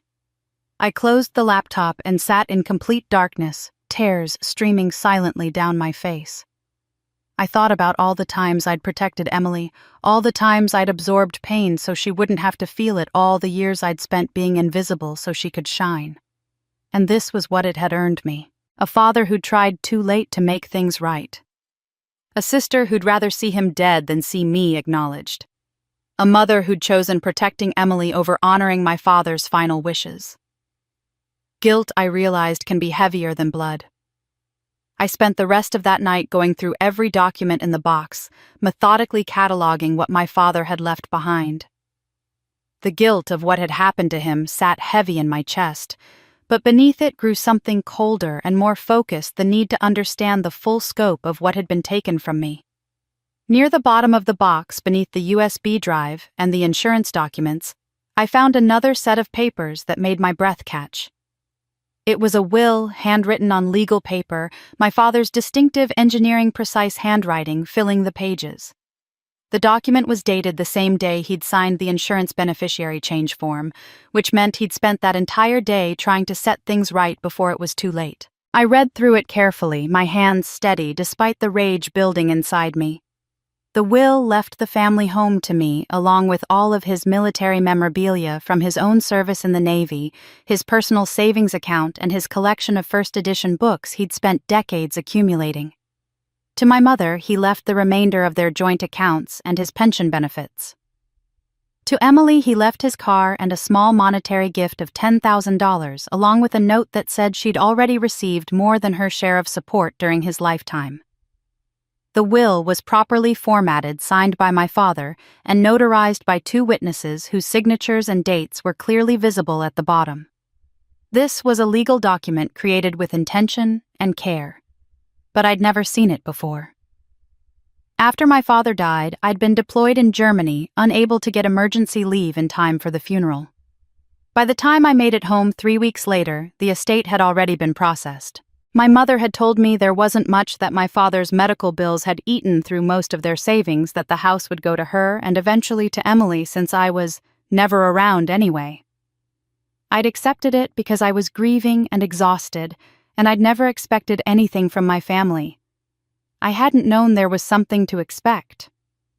I pulled out my phone and searched for the probate records public documents available through the county clerk's office. It took me 20 minutes to navigate the website and find my father's case. There, scanned and uploaded, was the will that had been filed with the court. I downloaded it and compared it to the handwritten version in my hands. The filed will was typed, formatted professionally, and it left everything to my beloved wife and younger daughter, Emily.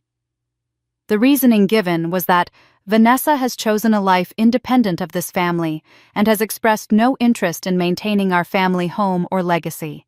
I stared at both documents side by side on my laptop screen and the handwritten pages in my lap. The content was completely different, but both bore my father's signature at the bottom. I looked closer at the filed will's signature, zooming in on the digital scan. Something was wrong. The signature looked like my father's at first glance, but the more I studied it, the more I noticed the subtle differences. The pressure was too even, the curves too perfect. My father's natural signature had a slight tremor, a consequence of early-stage arthritis in his hands. This signature was smooth traced, as if someone had copied his signature from another document and reproduced it carefully. Someone had created a fake will after he died, and no one had questioned it because I wasn't there to contest it. I'd been deployed overseas during the funeral, absent during the estate settlement, and by the time I returned, everything had been decided without me. The next morning, I called Mr.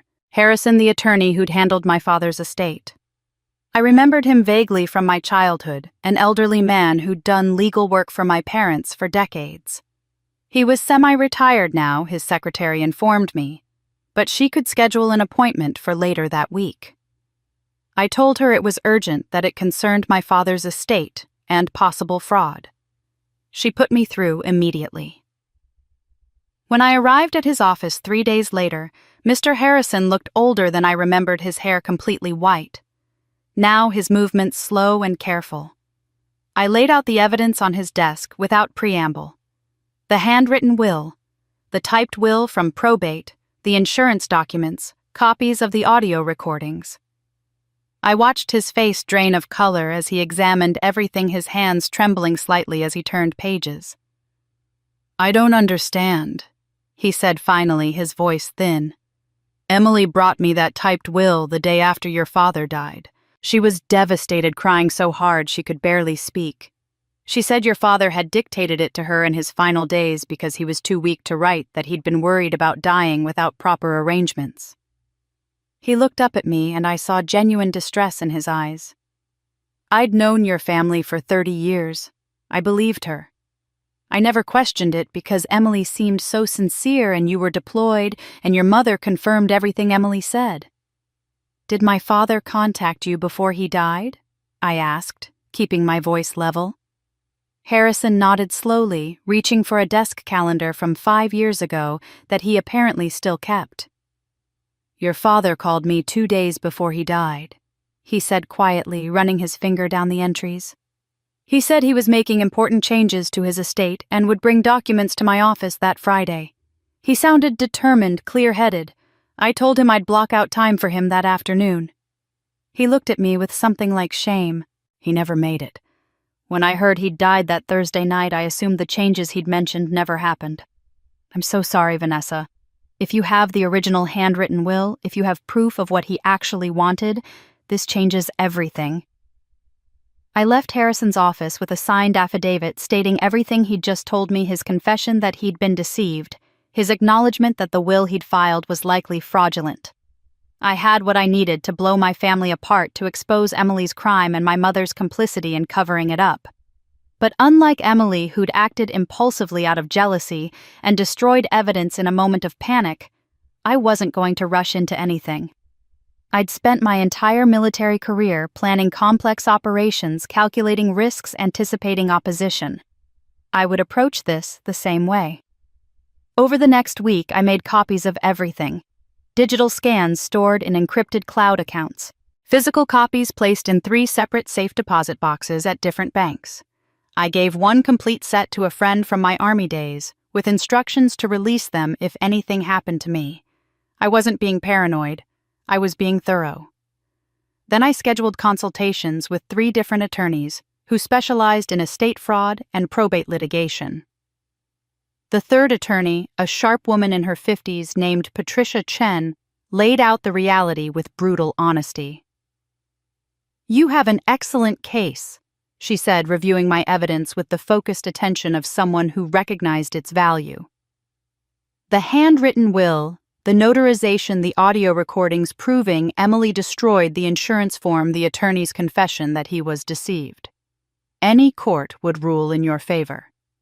She paused, looking at me directly. But you need to understand what this will cost. It will destroy your family publicly. The recordings will become court exhibits available to the media. Your mother's complicity in covering up Emily's actions will be exposed. Emily will likely face criminal charges for fraud and destruction of legal documents. This won't be a quiet settlement. This will be a spectacle. I sat with that knowledge for days, turning it over in my mind, examining it from every angle. I didn't want revenge, or at least I didn't think I did. What I wanted was acknowledgement. I wanted someone in my family to finally admit that I'd mattered, that I'd sacrificed, that I deserved more than erasure. But maybe Patricia was right when she'd suggested during our consultation that sometimes the only way to get acknowledgement from people who've spent your whole life denying you is to force it through legal action.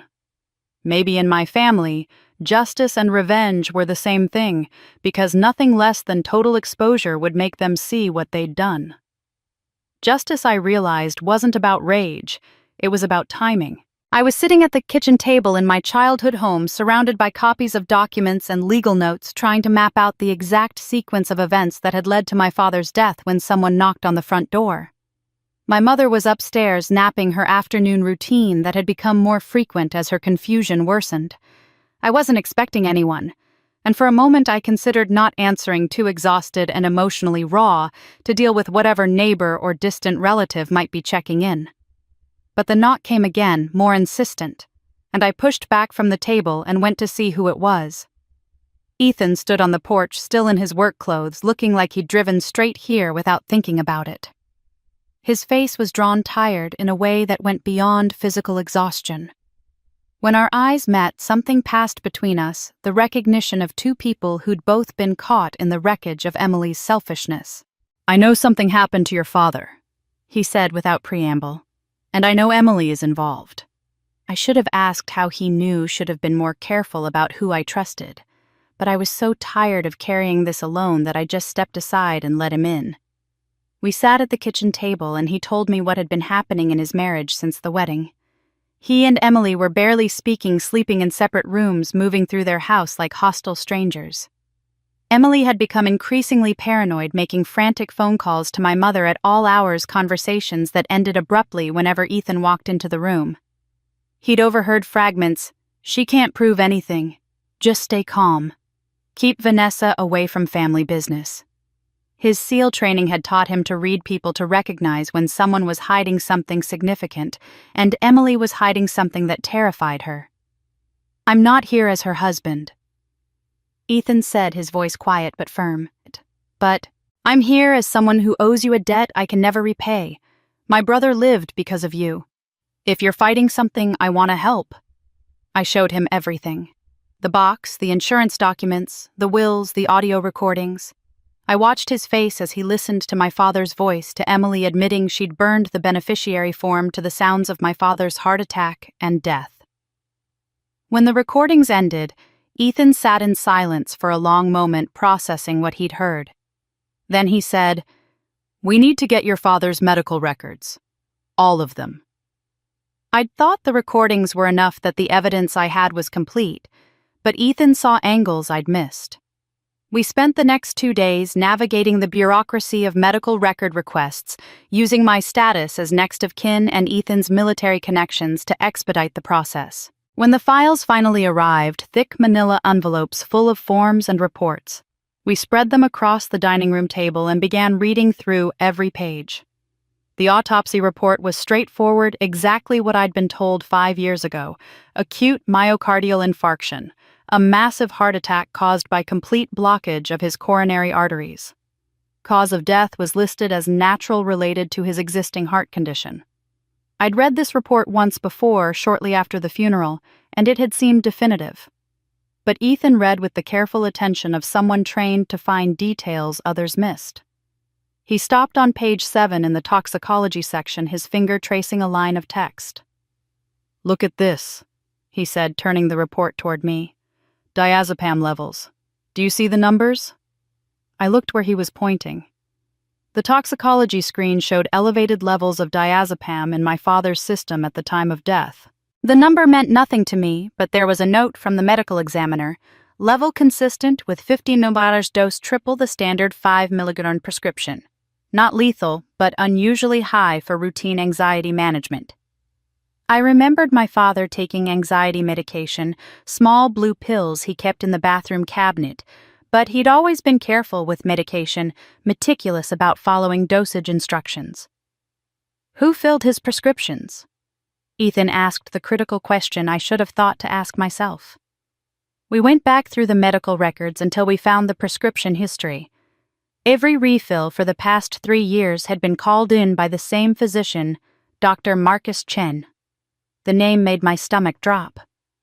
Dr. Chen, the family friend whose name had appeared in my father's calendar 2 days before his death. The doctor my mother had known for decades, who'd been at family dinners and holiday parties, who'd always had a soft spot for my mother and would do small favors for her without charge. Dr. Chen's practice had closed 2 years ago when he retired, but I found the address online, and we drove there the next morning. The office was now a tax preparation service, the waiting room completely transformed. But the office manager knew of a nurse who'd worked for Dr. Chen and was willing to talk to us. We tracked her down to a small apartment across town where she lived with her daughter's family. Her name was Margaret, and she was in her 70s now, her hands shaking slightly as she invited us in.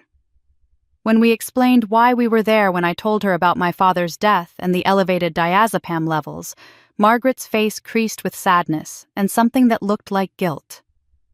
Dr. Chen was a good man for most of his career, she said slowly, choosing her words carefully. But after his wife died, he got lonely. He started doing favors for old friends, things he shouldn't have done, refilling prescriptions without proper examinations, sometimes prescribing higher doses than necessary if someone asked. She looked at me with sympathy. Your mother was kind to him after his wife passed. She'd invite him to dinner, check in on him. He would have done anything she asked. The implications settled over me like a heavy blanket, suffocating and inescapable. My mother had asked Dr. Chen for something. Maybe she'd told him my father was stressed, that he wasn't sleeping, that he needed something stronger to calm his anxiety. Maybe she'd convinced herself it was harmless, that she was just helping her husband through a difficult period. Maybe she'd never intended for anything bad to happen. But she'd gotten those pills from Dr. Chen, and they'd been in my father's system at triple the normal dose when his heart gave out. The stress of discovering Emily's betrayal had triggered the heart attack, but the medication had been there too, clouding his judgment, affecting his heart rate, creating conditions where a stressful confrontation could become fatal. Margaret confirmed that Dr. Chen had prescribed diazepam for my father in the weeks before his death at a dosage higher than standard protocol would recommend. She didn't know if my mother had specifically requested the higher dose, but she knew Dr. Chen wouldn't have questioned it if a longtime friend had asked. He'd trusted my mother had wanted to help, had bent the rules because he was lonely, and she made him feel valued. I walked out of that apartment building with Ethan beside me, the afternoon sun too bright, the world too normal for what I'd just learned. My father's death wasn't just about Emily's impulsive destruction of evidence. It was about a cascade of selfish decisions, each person in my family choosing what was easiest or most comfortable rather than what was right. My mother had wanted my father calm and compliant during his stressful period of changing his estate plans. Dr. Chen had wanted to help a friend and feel useful. Emily had wanted to secure her inheritance. And all of it together had created the perfect conditions for tragedy. And the pills that killed him came from the woman he'd loved for 40 years. I waited until the next evening when my mother was having one of her clearer days, when her eyes focused and she recognized me without confusion. I spread everything across the kitchen table, the recordings, the documents, the medical records, the evidence of what had really happened to my father. Ethan offered to stay, but I told him this was something I needed to do alone. Some confrontations require witnesses. This one required only family. My mother looked at the papers spread before her, and I watched recognition dawn, slowly followed by fear. "What is all this?" she asked, her voice already defensive, already preparing to retreat into confusion if necessary. "The truth," I said simply. "About Dad, about the insurance form, about the medication." I slid the medical examiner's report across the table, the toxicology section highlighted. He had triple the normal dose of diazepam in his system when he died. Dr. Chen prescribed it, but Dad never took more than what was prescribed. Someone had to give it to him. My mother's hands started to shake. She tried denial first, shaking her head, insisting she didn't know what I was talking about, that I was confused, that my deployment had affected my memory. Then came anger, her voice rising as she accused me of disrespecting my father's memory, of trying to cause trouble when I should just let the past stay buried. But when I reached for my laptop and opened the audio file, when my father's voice filled the kitchen, talking about trying to make things right for me, her anger crumbled into desperation. "Please," she whispered. "Please don't play that. I can't hear it again." But I played it anyway. I played the recording of Emily burning the insurance form of my father, discovering what she'd done, of his voice breaking as he tried to tell Emily he'd always loved her, but this wasn't about love. And then I played the terrible sounds that followed the gasping and the crash, and my mother's screaming, the chaos of his death filling the kitchen where we'd eaten thousands of meals as a family. When the recording ended, my mother collapsed forward onto the table, her whole body shaking with sobs. Through her crying, the truth came out in fragments. She admitted she'd asked Dr. Chen for something to help my father relax. "He was so agitated about money and the future," she sobbed. "He kept talking about making changes, about fairness, and I knew it would upset Emily. I just wanted peace in the house. I just wanted him calm enough to think clearly." She'd never intended to hurt him. She'd truly believed she was helping, that a little extra medication would take the edge off his stress, would make him more reasonable, more willing to maintain the status quo that kept Emily happy. When he died, when she realized the medication might have contributed, she panicked. Emily was hysterical with guilt. Admitting that the pills might have played a role seemed impossible, seemed like it would destroy Emily completely. So my mother made a choice. She stayed silent. She let Emily burn the evidence of her own guilt. She allowed the false will to be filed. She took the insurance money and gave it to Emily, building her daughter's perfect life on top of her father's death. I was still processing this confession when my phone rang. My mother's phone. The screen showed Emily's name. My mother looked at me with terrified eyes and I nodded. She answered, putting it on speaker. Emily's voice came through frantic. Mom, what's happening? Why did you call me crying? Is it Vanessa? Is she there? My mother couldn't speak, couldn't form words through her sobbing. I took the phone. Emily, you need to come here, now. She arrived 20 minutes later, walking into the kitchen and freezing when she saw the documents spread across the table, saw my mother's tear-stained face, saw me sitting calmly with my laptop open.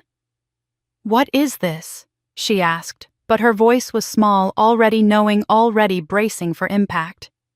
The truth, I said, echoing what I'd told my mother. About what you did, about what it cost.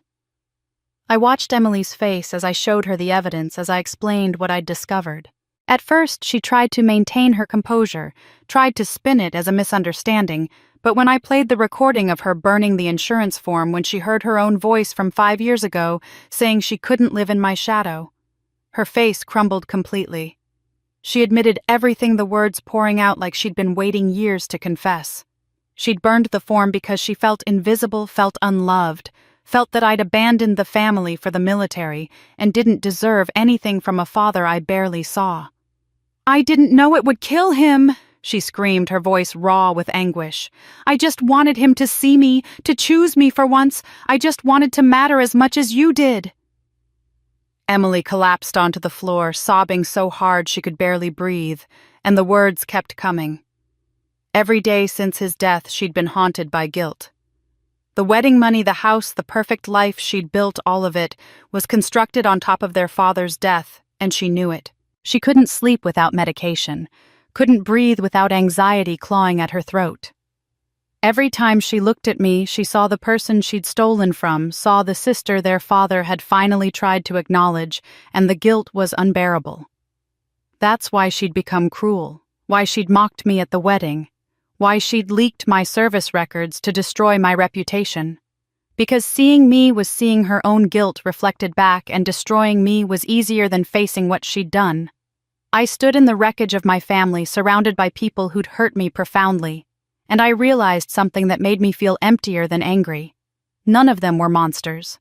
My mother wasn't evil, just weak and desperate to avoid conflict at any cost. Emily wasn't malicious, just pathologically needy and willing to destroy anything that threatened her position as the favored child. My father had tried to correct a lifetime of favoritism, but he'd waited too long, acted too late, and his attempt at fairness had triggered the cascade of selfishness that killed him. No one had intended murder. They'd just all made choices based on their own fears and needs, and those choices had compounded into tragedy. I looked at Emily sobbing on the kitchen floor at my mother bent over the table with her head in her hands, and I felt not the satisfaction of vindication, but the exhaustion of understanding. We were both victims, Emily and I, of a family that had never learned how to love both daughters equally, that had pitted us against each other from childhood, and then acted surprised when jealousy and resentment festered into something toxic. The difference was that I'd learned to survive without their love. Emily never had. I was about to tell them what I planned to do with all this evidence, about to lay out my terms for how we moved forward, when my phone buzzed with a news alert. Then another, and another. I looked down at the screen and felt my blood turn to ice. The headline read, "Iron Widow Family Scandal, Sister Accused of Destroying Will Father's Death Under Investigation." Someone had leaked the story. Then the news broke and the whole world learned our secrets. I never found out exactly who leaked the story. It could have been a neighbor who'd heard Emily screaming through the windows that night. It could have been someone at the hospital who'd noticed Ethan and me requesting medical records and sensed a story worth selling. It could have been Margaret, the nurse, who'd talked to us about Dr. Chen's inappropriate prescribing, feeling guilty enough to want the truth exposed. Or it could have been someone at Mr. Harrison's law office who'd seen the evidence of the falsified will. Whoever it was, they'd given the media enough details to make the story irresistible, and once it started, there was no stopping it. The first article appeared in a regional tabloid 2 days after my confrontation with Emily and my mother. The headline read, "Wedding Scandal Deepens Bride Accused of Destroying Father's Will." By the next morning, larger outlets had picked it up, each adding their own sensationalized angle. Iron Widow's father died amid family financial betrayal, ran on a major news website. The dark truth behind the viral wedding video appeared on entertainment blogs. The story had everything journalists craved: a decorated war hero, a jealous sister, a dead father, insurance fraud, and the delicious irony that the bride who'd mocked her sister at her own wedding was now exposed as a criminal. It was perfect clickbait, perfect content for the outrage economy that fueled modern media.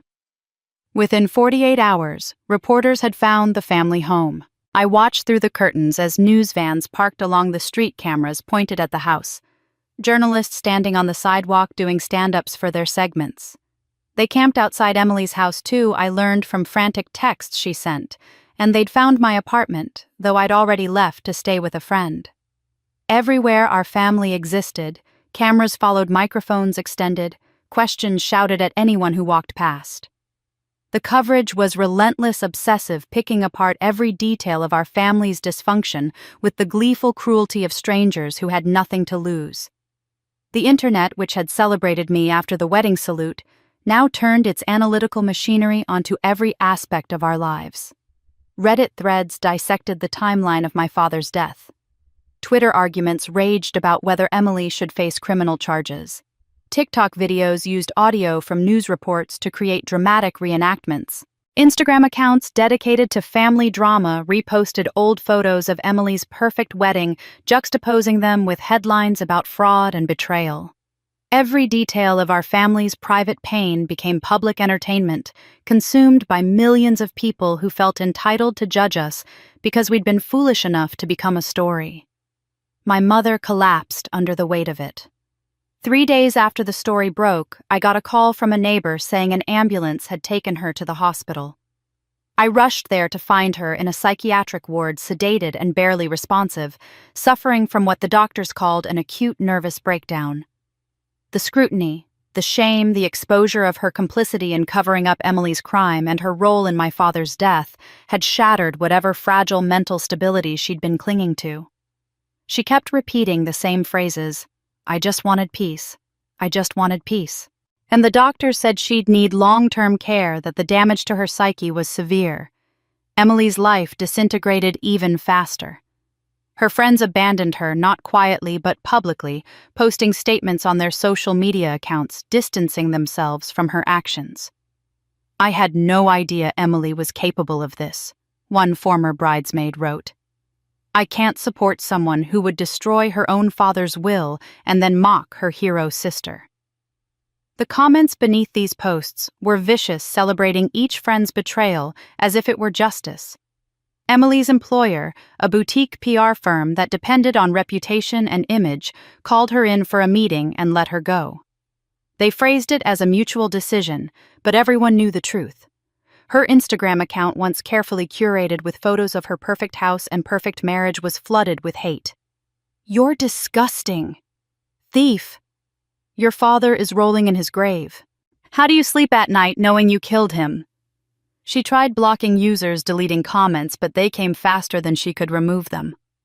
Finally, she deleted everything, every photo, every post, every trace of the life she'd built, and her account went silent. I was horrified. This wasn't what I'd wanted. I'd wanted acknowledgement, wanted my family to finally see what they'd done to me, wanted justice for my father's stolen wishes. But I'd never wanted this public execution, this circus of cruelty, where strangers competed to condemn Emily and my mother most creatively. Through my attorney, Patricia Chen, I released a statement. "This is a private family matter. I ask for privacy as we navigate this difficult time." But the statement was ignored, buried under the avalanche of hot takes and think pieces about family dysfunction, inheritance disputes, and the price of favoritism. The world was celebrating my vindication. Articles praised my integrity, my patience, my refusal to let injustice stand.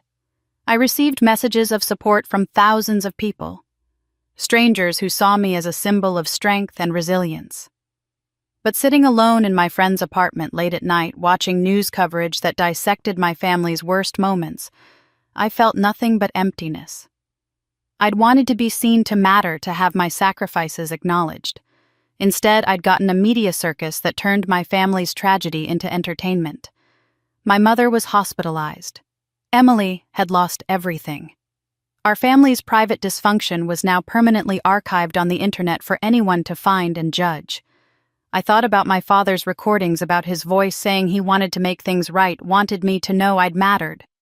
If he could see what had happened, if he could see how his attempt at fairness had spiraled into this public destruction of everyone he'd loved, he would have been devastated. He'd wanted to correct an imbalance quietly, privately within the family. Instead, his death had become a scandal, his daughter's relationship permanently severed, his wife broken beyond repair. This wasn't justice. This was just a different kind of tragedy. I sat in the darkness, wondering if there was any way forward that didn't end in total destruction, any path that led somewhere other than permanent estrangement and public shame. I'd won, technically. The world knew the truth, but victory felt indistinguishable from loss. That's when Ethan called and asked me to save the woman who'd tried to destroy me.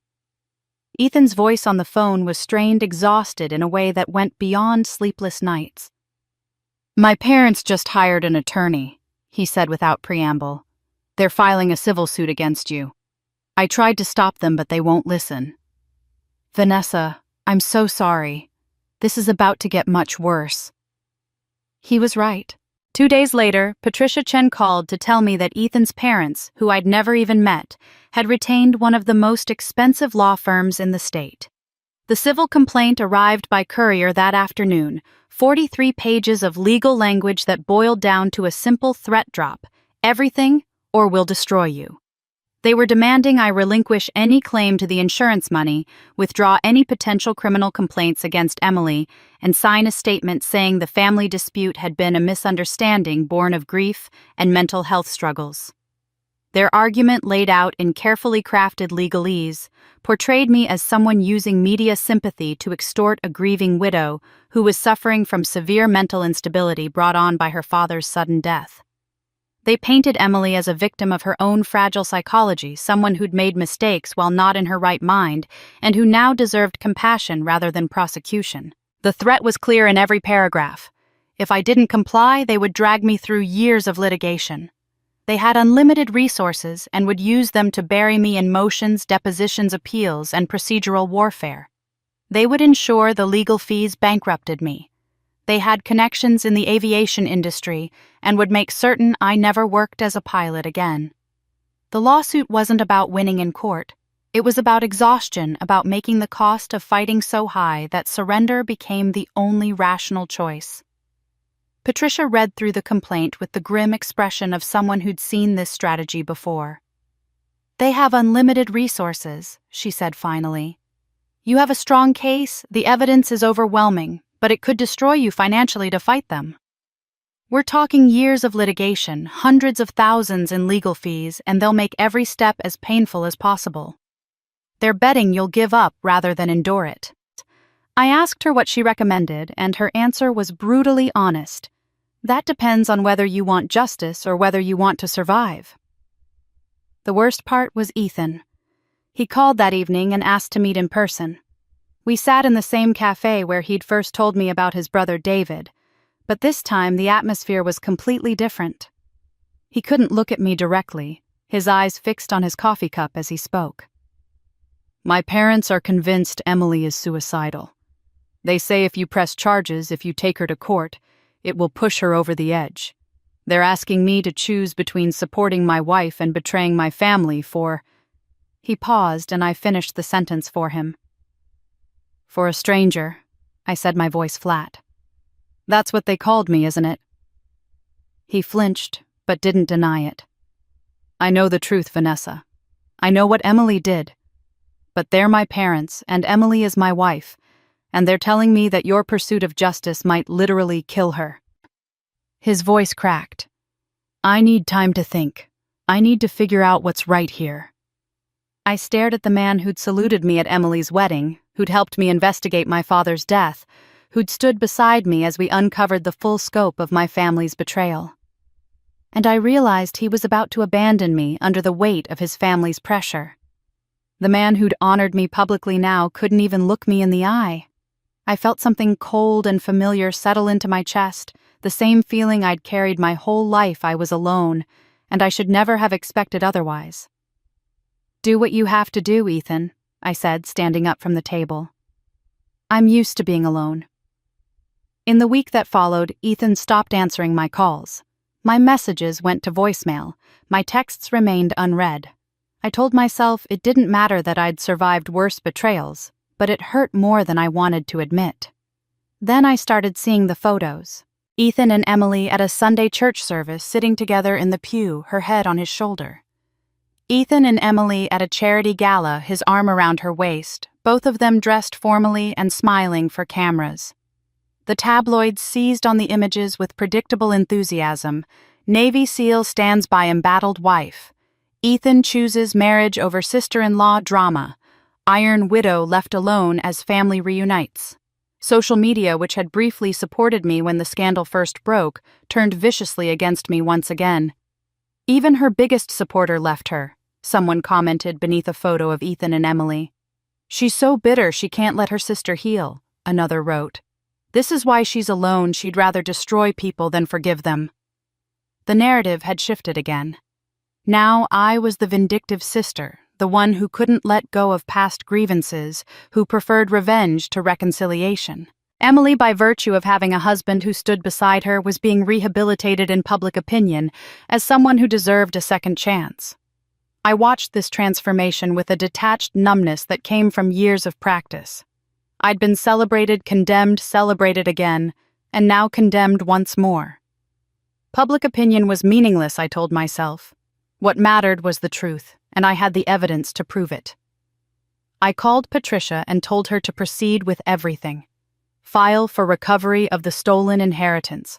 Prepare documentation for potential criminal charges. If Emily's in-laws wanted legal warfare, I'd give them exactly that. If I was going to be painted as the villain anyway, I might as well fight for what was rightfully mine. "Are you sure?" Patricia asked. "This will be brutal and you'll be doing it alone." "I've always done everything alone," I told her. "This is no different." But it felt different. Watching Ethan choose Emily. Watching him present a united front with the woman who'd destroyed my father's final wishes felt like a betrayal that cut deeper than my family's lifetime of neglect. He'd known the truth. He'd stood beside me as we uncovered every ugly secret. And still, when forced to choose, he'd chosen them over me. I resolved to proceed without him, without anyone the way I'd always known I'd have to. What I didn't know was that Ethan was playing a game I couldn't see, and the stakes were higher than I imagined. I was staying at my friend's apartment, sleeping poorly, and waking at every sound when I found the envelope. Someone had slipped it under the door sometime after midnight. Inside was a cheap, prepaid phone and a handwritten note on a torn piece of notebook paper. "Turn this on at midnight tomorrow. Trust me, E." I recognized Ethan's handwriting immediately, the same precise lettering from his brother's journal entry about Iron Widow. My first instinct was to throw both items away, to refuse to play whatever game this was. But curiosity and a desperate need to understand kept me from it. The next night I sat on the couch with the burner phone in my hand, watching the clock tick toward midnight. At exactly 12, the phone rang. I answered without speaking, and Ethan's voice came through, rushed and urgent. "I have 5 minutes before they'll notice I'm gone. Listen carefully. I didn't abandon you. I've been gathering evidence from the inside." He explained it all in a torrent of words. By staying close to Emily, by presenting a united front, he'd gained access to conversations and communications he never would have seen otherwise. He'd overheard phone calls between Emily's mother and their attorney, discussions about whether there might be additional evidence they needed to locate and destroy. He'd found emails on Emily's laptop planning their legal strategy, including conversations about discrediting me by painting me as mentally unstable from military service. He'd been documenting everything, taking photos, recording conversations, building a case not just for estate fraud, but for ongoing obstruction of justice. I couldn't tell you because they were watching everything. He said, his voice tight with strain. My parents had someone following me. Emily was checking my phone. I had to make them think I'd chosen her so they'd stop being careful around me. I'm so sorry, Vanessa. I know what it looked like. I know what it cost you. He told me he'd upload everything to a secure server, would send me the access codes through an encrypted email. Use it however you need to, but there's something else you need to know first. Ethan revealed that he'd already filed for divorce papers submitted quietly through his attorney 3 days ago. The grounds were irreconcilable differences publicly, but his attorney had documented Emily's fraud and her use of his name and reputation to bolster her defense in private filings. But there was a significant complication. His attorney had warned him that if I pursued criminal charges against Emily, now her defense team would pivot immediately to painting Ethan as the real villain. They'd claim he'd manipulated me, fed me false information, orchestrated the entire investigation out of revenge against a wife who'd somehow wronged him. They'd make it about marital warfare rather than justice for my father. The case would become a circus that could drag on for years, destroying both of our credibility and draining whatever resources we had left. I have a different proposal, Ethan said carefully. Let me negotiate a settlement. Emily publicly apologizes for destroying the insurance form and acknowledges that your father intended the money for you. She returns all the disputed funds, every dollar from the insurance payout, the value of the house she bought with it, everything. She agrees to a plea deal for document destruction, probably probation given that it's her first offense, and there are mental health factors. In exchange, you don't press additional criminal charges. It's mercy, Vanessa, but it's strategic mercy. She loses everything she stole, she admits what she did, and you get what your father wanted you to have. I wanted to say no immediately. I wanted total justice, wanted Emily prosecuted to the fullest extent, wanted her to face the same public destruction she'd tried to inflict on me. But Ethan continued before I could speak. She's already lost everything. Her reputation is destroyed, her career is gone, her friends abandoned her, and I'm divorcing her. She's one step from suicide, Vanessa. He sent me screenshots even as we spoke, texts from Emily's mother begging him not to leave, begging him to stay just until Emily was more stable. The messages were desperate. She's not eating, she's not sleeping, she won't speak to anyone. I'm terrified she's going to hurt herself. Please, Ethan, just a few more weeks until we can get her into better treatment. I stared at those messages, at the evidence of Emily's complete psychological collapse, and I felt something I hadn't expected to feel: uncertainty. My father's voice echoed in my memory from the recordings, his words about fairness, about how this wasn't about love, but about what was right. What was right here? Pushing forward with criminal prosecution might be legal justice, but would it be the fairness my father had wanted? He'd tried to correct an imbalance, to acknowledge my sacrifices, but I didn't think he'd wanted Emily destroyed. He'd loved her, even in his disappointment. He'd wanted both his daughters to be okay, just in a way that finally recognized what I'd given. Let me think about it. I told Ethan, and we ended the call.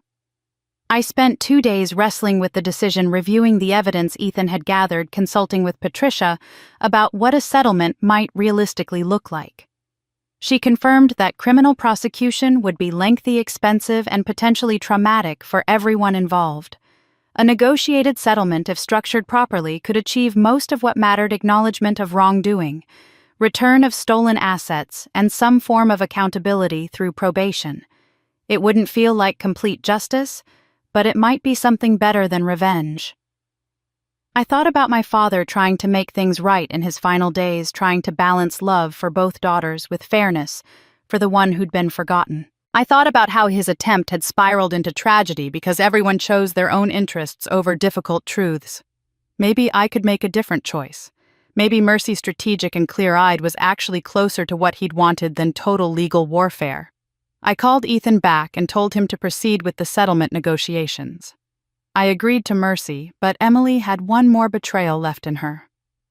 The settlement negotiations had barely begun when Emily made her move. I was sitting in Patricia's office reviewing the proposed terms when my phone started buzzing with alerts. Someone sent me a link with the message, "You need to see this now." I clicked it and felt the floor drop out from under me. Emily was on national television sitting across from Diane Morrison on Morning Truth, one of the most watched daytime talk shows in America. The show was known for emotional redemption stories, tearful confessions, and hosts who championed underdogs. Emily had positioned herself perfectly. I watched in horrified disbelief as my sister, wearing a simple dress and minimal makeup that made her look younger and more vulnerable, told a story I barely recognized. She claimed the entire scandal had been orchestrated by me out of lifelong jealousy. Vanessa was always the strong one, the accomplished one. Emily said, her voice breaking beautifully. I think she resented that I found happiness that I got married while she was still alone. The evidence she claims to have, it's been manipulated. She's twisted conversations and documents to make me look like a monster.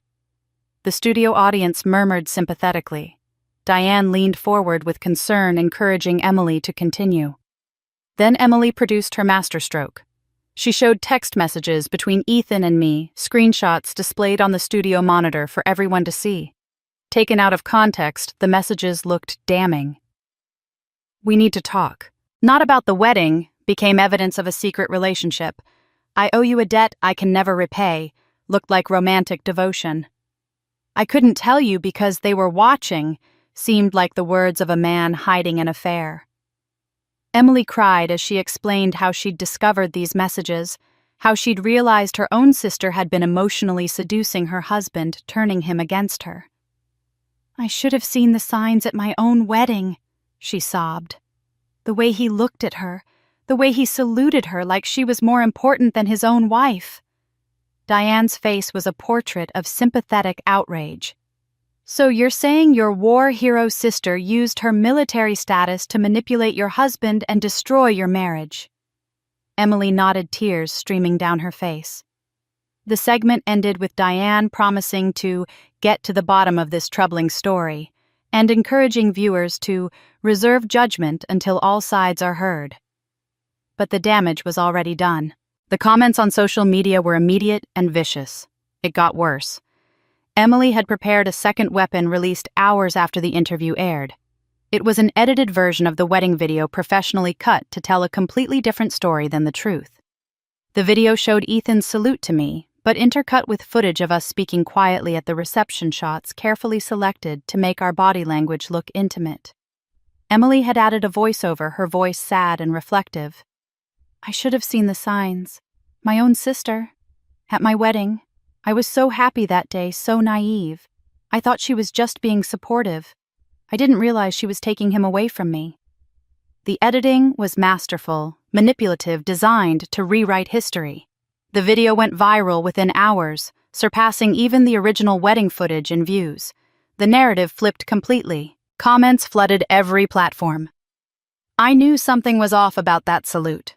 The sister was jealous all along, classic narcissist behavior. She ruined Emily's life and stole her husband, then played victim. Military people think they're better than everyone else. I watched 2 decades of service of sacrifices no one had ever acknowledged get erased in a 15-minute talk show segment and a 3-minute edited video. Patricia called immediately, her voice tight with controlled fury. "This is defamation! Clear, actionable defamation. We file suit today." But I knew the reality she was trying to avoid acknowledging. Litigation would take months, maybe years. By the time we got a court date, by the time we proved Emily was lying, the damage would be permanent. The internet never forgets, but it also never corrects. I'd be forever the sister who destroyed her family regardless of what any court eventually ruled. Ethan was beyond furious. He showed up at my apartment that evening, pacing like a caged animal, his military discipline barely containing his rage. "We release everything," he said. "The recordings of Emily admitting she burned the insurance form. The evidence of the falsified will. Her history of manipulation and lies. We bury her with the truth. He had his phone out ready to upload files, ready to wage total war. I stopped him. No, I said quietly. That's exactly what she wants. Don't you see? The more we fight publicly, the more this looks like a bitter family feud where everyone's equally terrible. There are no heroes in a mud fight, Ethan. Just people covered in dirt. I could see he wanted to argue, wanted to defend me the way he'd saluted me at the wedding, but I was seeing something he wasn't. Emily was playing a desperate game, throwing everything she had left at me because she had nothing left to lose. Fighting her on her terms in the arena of public opinion and viral videos meant everyone lost. I made a different choice. I called the producer of Morning Truth directly and said I wanted to come on the show. Not to debate Emily, not to present competing evidence, but to tell my story once completely and truthfully in my own words. I'll give you one interview, I told the producer. 10 minutes uninterrupted. No dramatic music, no editing, no host commentary until I'm finished. Just me and the camera. After that, I'm done. You can take it or leave it. The producer, sensing ratings gold in a direct response from the mysterious Iron Widow, agreed immediately. We scheduled it for 3 days later. I spent those 3 days preparing not with lawyers or PR consultants, but alone. I wrote down what I wanted to say, practiced delivering it without emotion or anger, focused on simple truth, rather than counter-accusations. I wouldn't play Emily's game. I wouldn't cry beautifully or manipulate footage or present myself as a victim.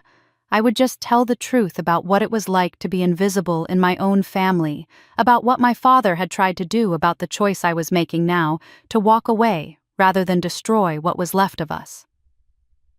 The night before the interview, my phone buzzed with a text from an unknown number.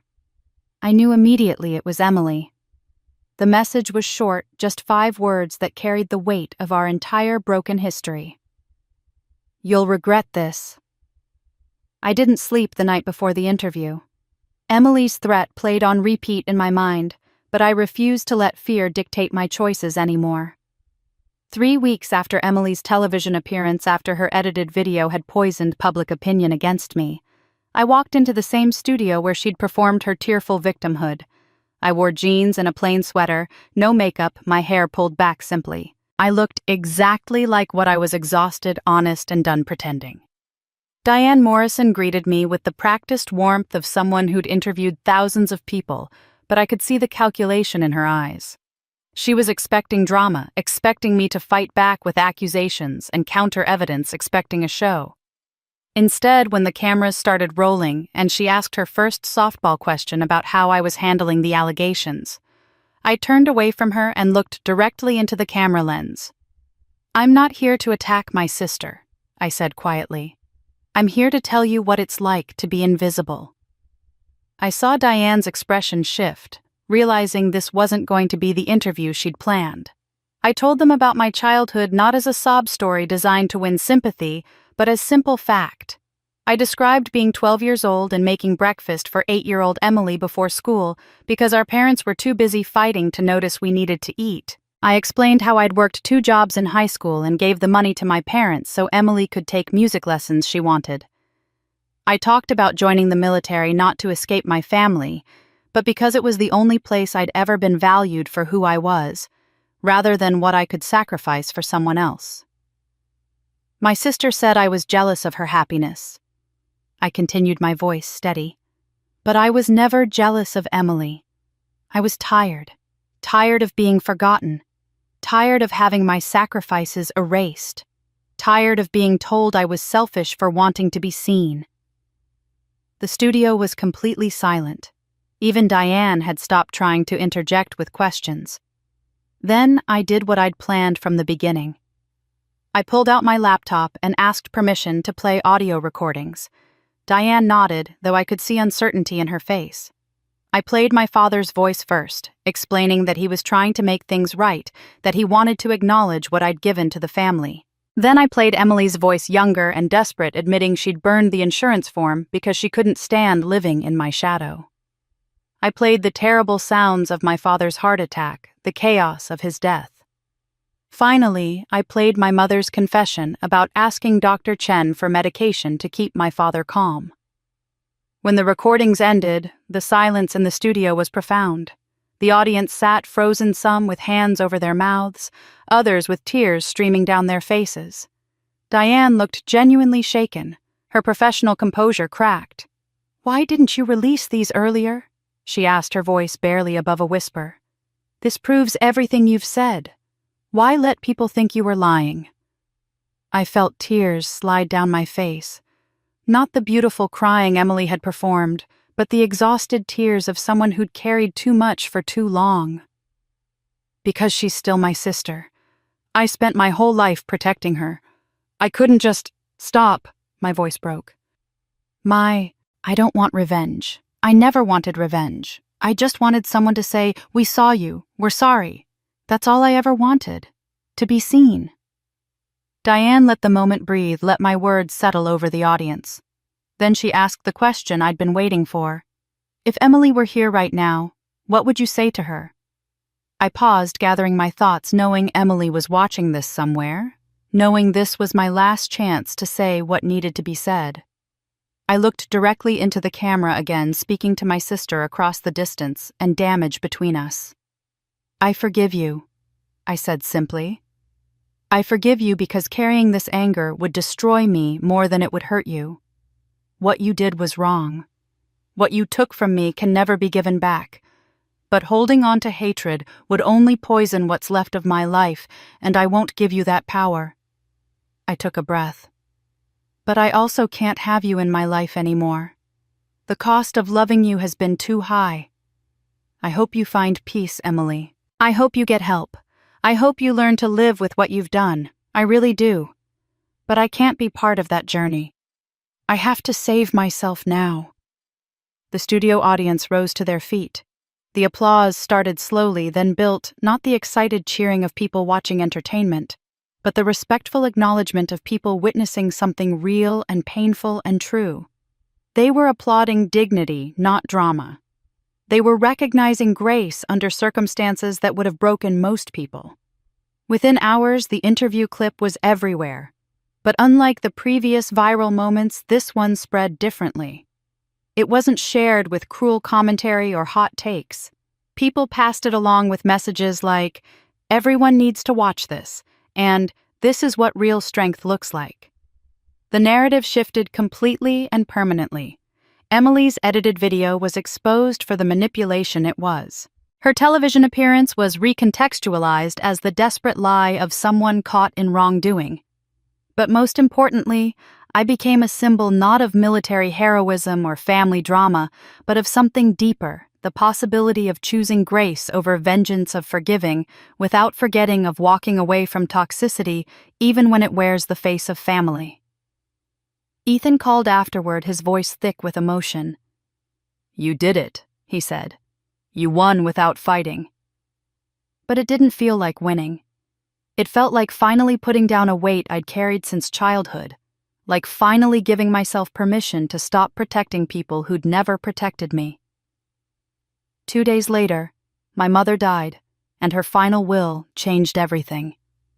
My mother's death came suddenly, her weakened heart finally giving out in the psychiatric ward, where she'd been confined since her breakdown. I was making funeral arrangements when the court notification arrived. Mediation was scheduled for the following week.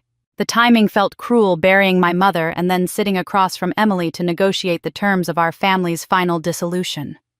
But perhaps it was fitting that everything would end together, that we'd close all the wounds at once, rather than letting them bleed indefinitely. The mediation took place in a bland conference room in the courthouse, fluorescent lights buzzing overhead, a long table separating the two sides like a demilitarized zone. Patricia sat beside me with files and documents organized meticulously. Emily's attorney, an older man who specialized in defending wealthy clients, sat beside Emily, who looked smaller than I'd ever seen her. She wore a conservative dress, no makeup, her hair pulled back simply. She looked like someone who'd been hollowed out from the inside. The mediator was a woman in her 60s named Helen Gardner, a former family court judge with decades of experience navigating situations exactly like ours. She listened as Patricia presented the evidence methodically, the forged will with its traced signature, the destroyed insurance form documented in my father's recordings, the financial records showing how Emily had spent the disputed inheritance on her wedding and the down payment for her house. The case was ironclad. Emily had committed fraud, had destroyed legal documents, and the evidence was irrefutable. Emily's attorney responded with the defense we'd expected. He argued diminished capacity, presenting documentation of Emily's mental health struggles following our father's death. He had psychiatrist evaluations describing severe depression, anxiety, and what one doctor called a psychotic break triggered by complicated grief. The argument was that Emily hadn't been in her right mind when she'd destroyed the evidence, that she'd acted out of mental illness rather than criminal intent. It was a strategy designed to generate sympathy and avoid criminal charges. Helen listened to both presentations with the neutral expression of someone who'd heard every variation of family dysfunction. Then she did something I didn't expect. She looked at both attorneys and said firmly, "I'd like you both to step outside. These two need to talk without lawyers telling them what to say." Patricia started to object, citing the need for legal counsel during negotiations, but Helen cut her off. "1 hour. You can wait in the hallway. If they can't make progress, you can come back and we'll continue formally. But I think they need to try this first." When the attorneys left, reluctantly gathering their files, the room felt suddenly too large and too small at the same time. Emily and I sat across from each other with an empty table between us, two sisters who'd become strangers, two women shaped by the same broken family in completely different ways. Helen moved to a chair in the corner, far enough away to give us privacy, but present enough to mediate if necessary. "You have an hour," she said quietly. "Use it." At first, silence. Emily stared at her hands, and I stared at her, waiting for something, though I didn't know what. Then, so quietly, I almost didn't hear it. Emily whispered, "I'm sorry." The words hung in the air between us, inadequate and insufficient 2 syllables that couldn't possibly cover the destruction she'd caused. I didn't accept the apology immediately. Instead, I asked the question I'd needed to ask for decades, the question that had haunted me through childhood and military service, and all the years of being invisible. "Why did you hate me so much?" Emily's face crumpled. She looked up at me with eyes red from crying, from exhaustion, from carrying guilt that had eaten her alive.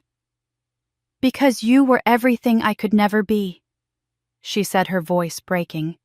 "Smart, brave, strong, independent. I was just, pretty. And I knew that when pretty faded, I'd have nothing." She wrapped her arms around herself as if trying to hold the pieces together. "You had Dad's respect. I only had his pity. Do you know what it's like to be loved for what you look like instead of who you are? To know that the only reason people pay attention to you is because you're decorative." I started to respond to say that at least she'd been loved at all, but Emily continued. "I never meant to kill him.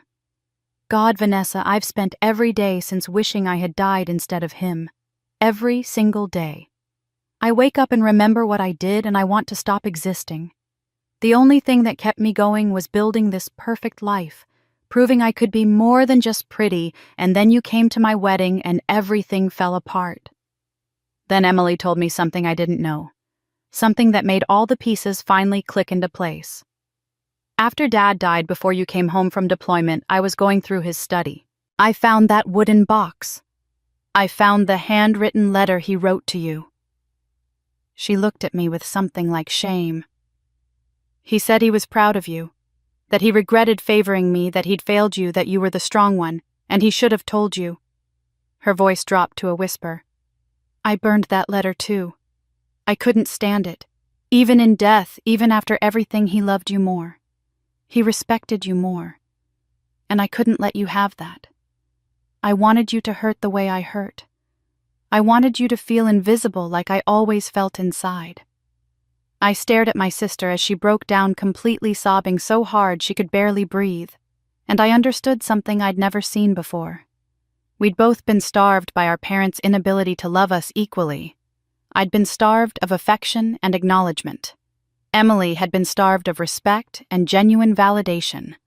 My wound had made me silent and self-sufficient. Her wound had made her cruel and desperate.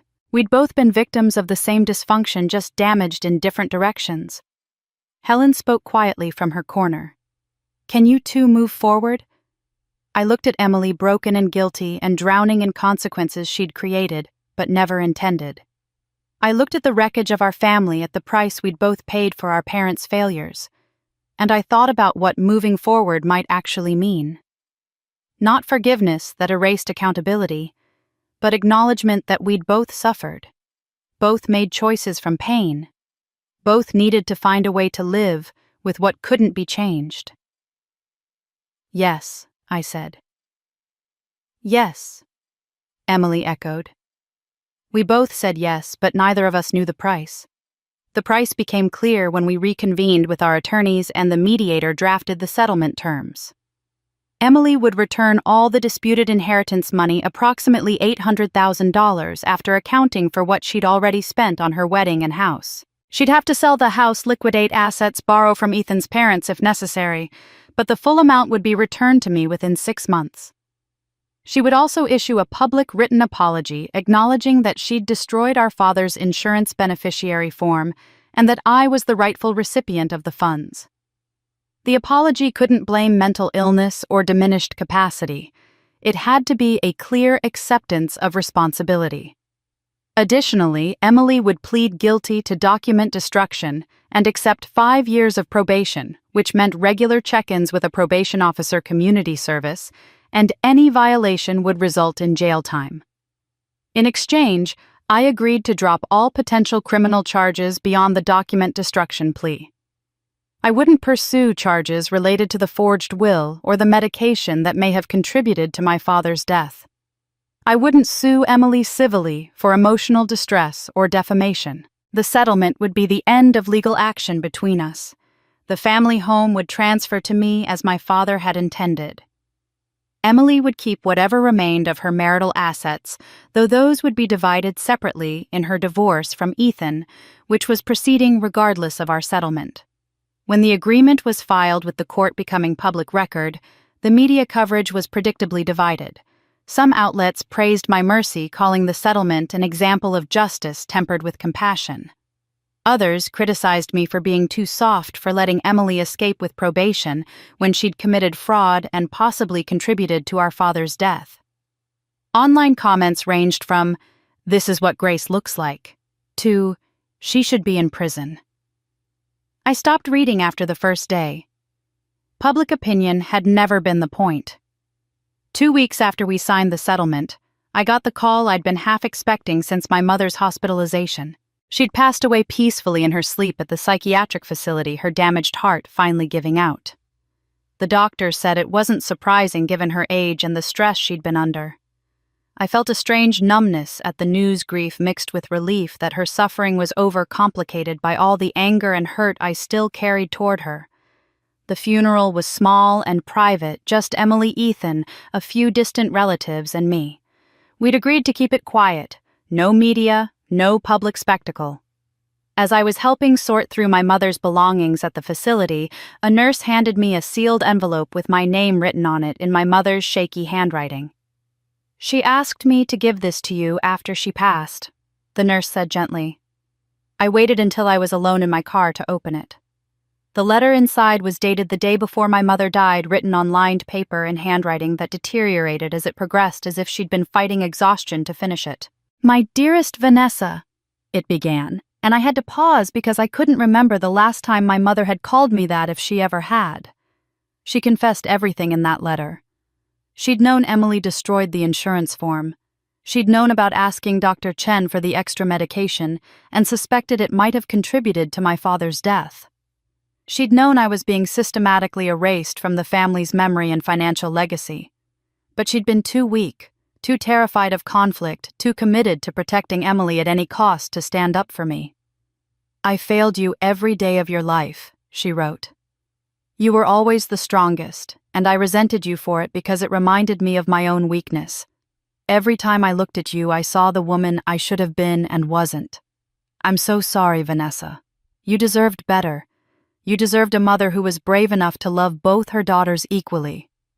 The words blurred as tears filled my eyes, but I kept reading because there was more. My mother had included bank account information for an account I'd never known existed. She'd opened it years ago when I first joined the military and had been depositing $500 every month for 15 years. She'd scraped the money together from household budgets from birthday money relatives, sent her from anywhere she could find it without my father or Emily noticing. The account now held $90,000. "I know this doesn't fix anything," she wrote near the end, her handwriting nearly illegible now. "I know it doesn't make up for a lifetime of failing you, but I need you to know I saw you. I always saw you. I was just too much of a coward to say it out loud. I loved you, Vanessa. I loved you in the only broken way I knew how. I hope someday you can forgive me, but I'll understand if you can't. You were always stronger than all of us." I sat in my car in the parking lot of the psychiatric facility, the letter shaking in my hands, and for the first time in this entire ordeal, through all the betrayals and revelations and public humiliations, I sobbed. Not from pain or anger or vindication, but from grief. Grief for the mother who'd seen me, but couldn't say it. Who'd loved me, but couldn't show it, who'd tried in her small, cowardly way to make things right but had waited until death to let me know. It was love that arrived too late to heal anything. Acknowledgement that came only when she was already gone. At the funeral, as we stood around the grave in cold November rain, Ethan moved closer to me. Emily stood on the other side of the casket alone and hollow-eyed. When the service ended and people began to drift away, Ethan stayed beside me, and as we walked back toward the cars, he asked me a question I never thought I'd hear. What now? His question hung in the air between us as rain fell on my mother's grave. What now? It was the question I'd been asking myself since the settlement, since the television interview, since the moment I'd decided to choose grace over vengeance. What does a person do when the war is over but the wounds remain? Ethan didn't push for an answer. He simply stood beside me in the rain, and somehow that felt like answer enough. 6 months later, Ethan's divorce from Emily was finalized. The process had been surprisingly straightforward, uncontested, and quick by divorce standards. Emily, who'd moved into a small studio apartment and taken a job at a boutique clothing store, signed every document without argument or negotiation. Ethan didn't ask for anything beyond his personal belongings and the freedom to move forward. Emily didn't fight. They met one final time to exchange keys and papers sitting in a coffee shop neither of them would have to see again. "I'm sorry I wasted your time," Emily said quietly, not meeting his eyes. Ethan considered this, then shook his head. "You didn't waste it. You taught me what I don't want."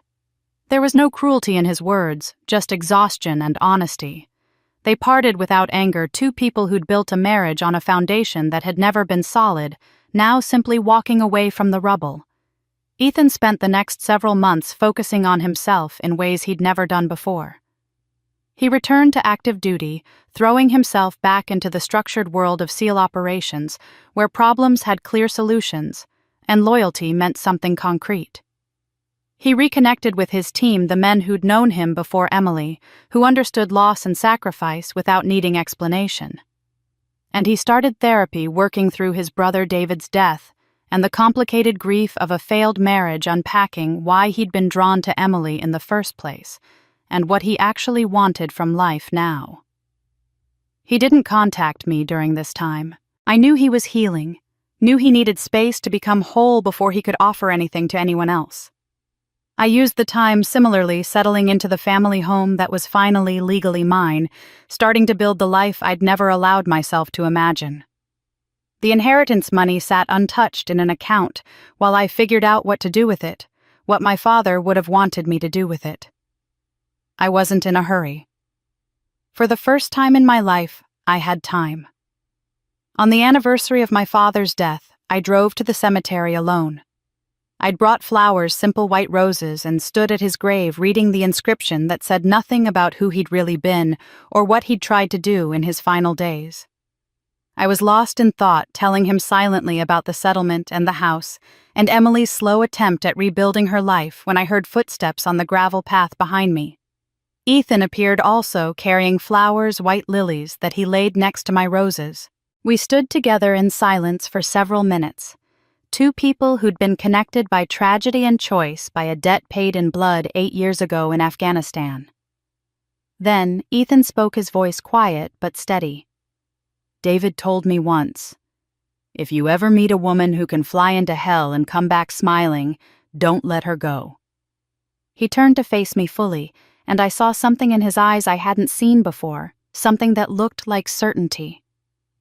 You flew into hell twice. Once in Afghanistan for strangers who you'd never meet, who you saved without knowing their names or their stories.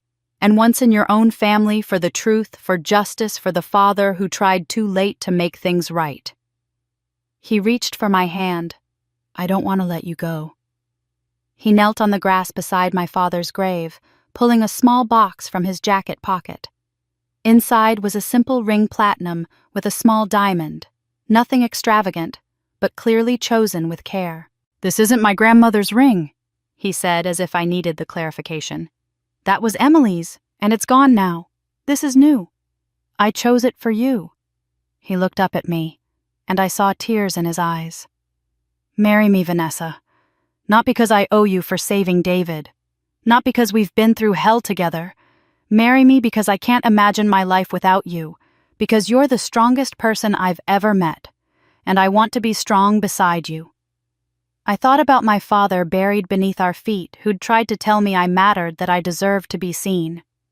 I thought about my mother's letter, her confession that she'd always seen me but been too afraid to say it. I thought about Emily's breakdown in the mediation room, her admission that we'd both been starved by parents who didn't know how to love both daughters equally. And I thought about myself, about the girl who'd learned to survive alone, who'd never asked for help because help had never come. Yes, I said, and Ethan stood and kissed me with my father's grave as our witness. We married 6 months later in a small ceremony at the military chapel on the base where I'd done my initial training. The building held memories of who I'd been when I first put on the uniform, when I'd first found a place that valued me for what I could do, rather than what I could sacrifice for others. Ethan and I both wore our dress uniforms, his navy whites and my army blues, and the ceremony was simple and honest, no pretense or performance. The guest list was tiny. Fellow veterans who understood what service meant. A few close friends who'd stood by me through the scandal. Ethan's parents who'd approached me before the ceremony to apologize for believing Emily's lies, for threatening me with legal warfare, for failing to see the truth until it was undeniable. I'd accepted their apology because holding on to anger would only poison my future, and I'd had enough poison for one lifetime. And in the back row, barely visible, sat Emily. She'd asked Ethan if she could attend, and he'd left the decision to me. I'd said yes, not because I'd forgiven everything, but because she was my sister, and this felt like something she should witness. She wore a simple dress, no makeup. Her hair pulled back, and she didn't try to draw attention to herself. She just sat and watched quietly as Ethan and I exchanged vows. After the ceremony, as guests mingled and congratulated us, Emily approached hesitantly. She didn't speak at first, just held out a small wrapped package. Inside was a framed photograph I'd never seen before, one that must have come from my mother's belongings. Emily and I as children, maybe 8 and 4 years old, arms wrapped around each other, both grinning at the camera with the unself-conscious joy of kids who didn't yet know they were supposed to compete. On the back in Emily's handwriting were words that made my throat tight. I forgot this version of us existed. I'm trying to find my way back. I looked at my sister, at the woman who'd destroyed so much but was slowly, painfully trying to rebuild something from the ashes, and I pulled her into a brief, careful hug. Take your time, I whispered. It wasn't forgiveness, not complete, not yet. But it was acknowledgement that the path existed if she wanted to walk it. Our story could have ended there, but destiny had one more flight planned for me. That flight came exactly 1 year after our wedding on an ordinary Tuesday morning that turned extraordinary when my phone rang with a familiar area code. Lieutenant Colonel Sarah Martinez. My old commanding officer from my Afghanistan deployment didn't waste time on pleasantries. "Vanessa, we've got a Category 4 hurricane making landfall on the Carolina coast in 6 hours. The National Guard is overwhelmed. We're activating the civilian rescue pilot network. Are you available?" I didn't hesitate. "I'm on my way." I'd been flying medical transports for the past year, good steady work that kept me in the air without the combat stress. But part of me had been waiting for this call for the moment when I'd be needed for something that mattered in the way my military service had mattered. Ethan was already packing his gear when I got home. His SEAL team had received deployment orders for water rescue operations in the same region. We moved around each other with the practiced efficiency of two people who understood what the other needed without speaking, checking equipment, reviewing maps, making contingency plans. Before we left, he pulled me close and kissed me with an intensity that acknowledged what we both knew. This was dangerous, conditions would be brutal, and there were no guarantees we'd both come home. "Fly safe, Iron Widow," he whispered against my hair. I touched the small tattoo on my wrist, the one I'd gotten after our wedding, a simple helicopter silhouette with his brother David's initials beneath it. "You too, Frogman." As I drove to the airfield where the civilian rescue operation was coordinating, I thought about my call sign, about the name I'd carried for so many years, with a mixture of pride and exhaustion. Iron Widow. Named for the black widows painted on my helmet for the reputation I'd earned flying missions no one else would take for being the pilot who brought people home from impossible situations. For years after leaving active duty, I'd tried to distance myself from that identity to be just Vanessa, just a woman trying to build a normal life. But sitting in my truck heading toward another storm, I realized I'd been running from the wrong thing. Iron Widow wasn't a burden. It was who I'd always been, who I was meant to be. I was embracing it now, flying toward danger instead of away from it, answering the call because this was what I did. I was going through my pre-flight checklist with my co-pilot, a former Army aviator named Marcus, who was 10 years younger than me, and clearly nervous about the conditions we'd be flying into, when my phone rang again. Emily's name on the screen made my stomach drop. We'd been rebuilding our relationship slowly over the past year, cautious conversations and occasional coffee meetings, but she never called unless something was seriously wrong. "Vanessa?" Her voice was high and panicked, barely intelligible through her sobbing. "I'm at a shelter in Brunswick.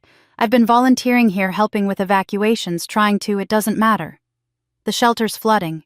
The water's coming in faster than they predicted and we can't evacuate everyone. I'm on the second floor with 6 kids whose parents got separated during the chaos, and we can't reach them, and official rescue is saying they're prioritizing hospitals and—" She broke down completely and I could hear children crying in the background. "Emily, listen to me," I said, my voice dropping into the calm command tone that came automatically in emergencies. "Get everyone to the roof right now. Bring water, blankets, anything you can carry. I'm coming to get you." "You can't," she sobbed. "The conditions they said civilian aircraft shouldn't." "I'm coming," I repeated. "Get to the roof. I'll be there in 40 minutes. I contacted Ethan immediately on the emergency channel. He was already in the area with his team coordinating water rescues from a staging point 10 miles from Emily's location. When I told him the situation, there was no hesitation, no discussion about whether we should risk it. "We're vectoring to that location now," he said. "I'll have my team there by boat to help with loading. We're bringing them home, Vanessa." The takeoff was rough wind already picking up as the hurricane's outer bands reached land. Marcus gripped his armrest, his face pale, but he ran through the checklist with me professionally, despite his fear. As we flew into the storm, conditions deteriorated rapidly. Wind shears threatened to slam us into the ground or flip us upside down. Visibility dropped to near zero as rain hammered the windscreen. Debris flew through the air, pieces of roofs and trees and signs that could tear through our rotors if we weren't careful. Marcus's breathing was fast and shallow, panic setting in as he realized just how bad this was. "Marcus," I said, keeping my voice steady and calm, the same voice I'd used in Afghanistan when flying through tracer fire. We've done this before. We'll do it again.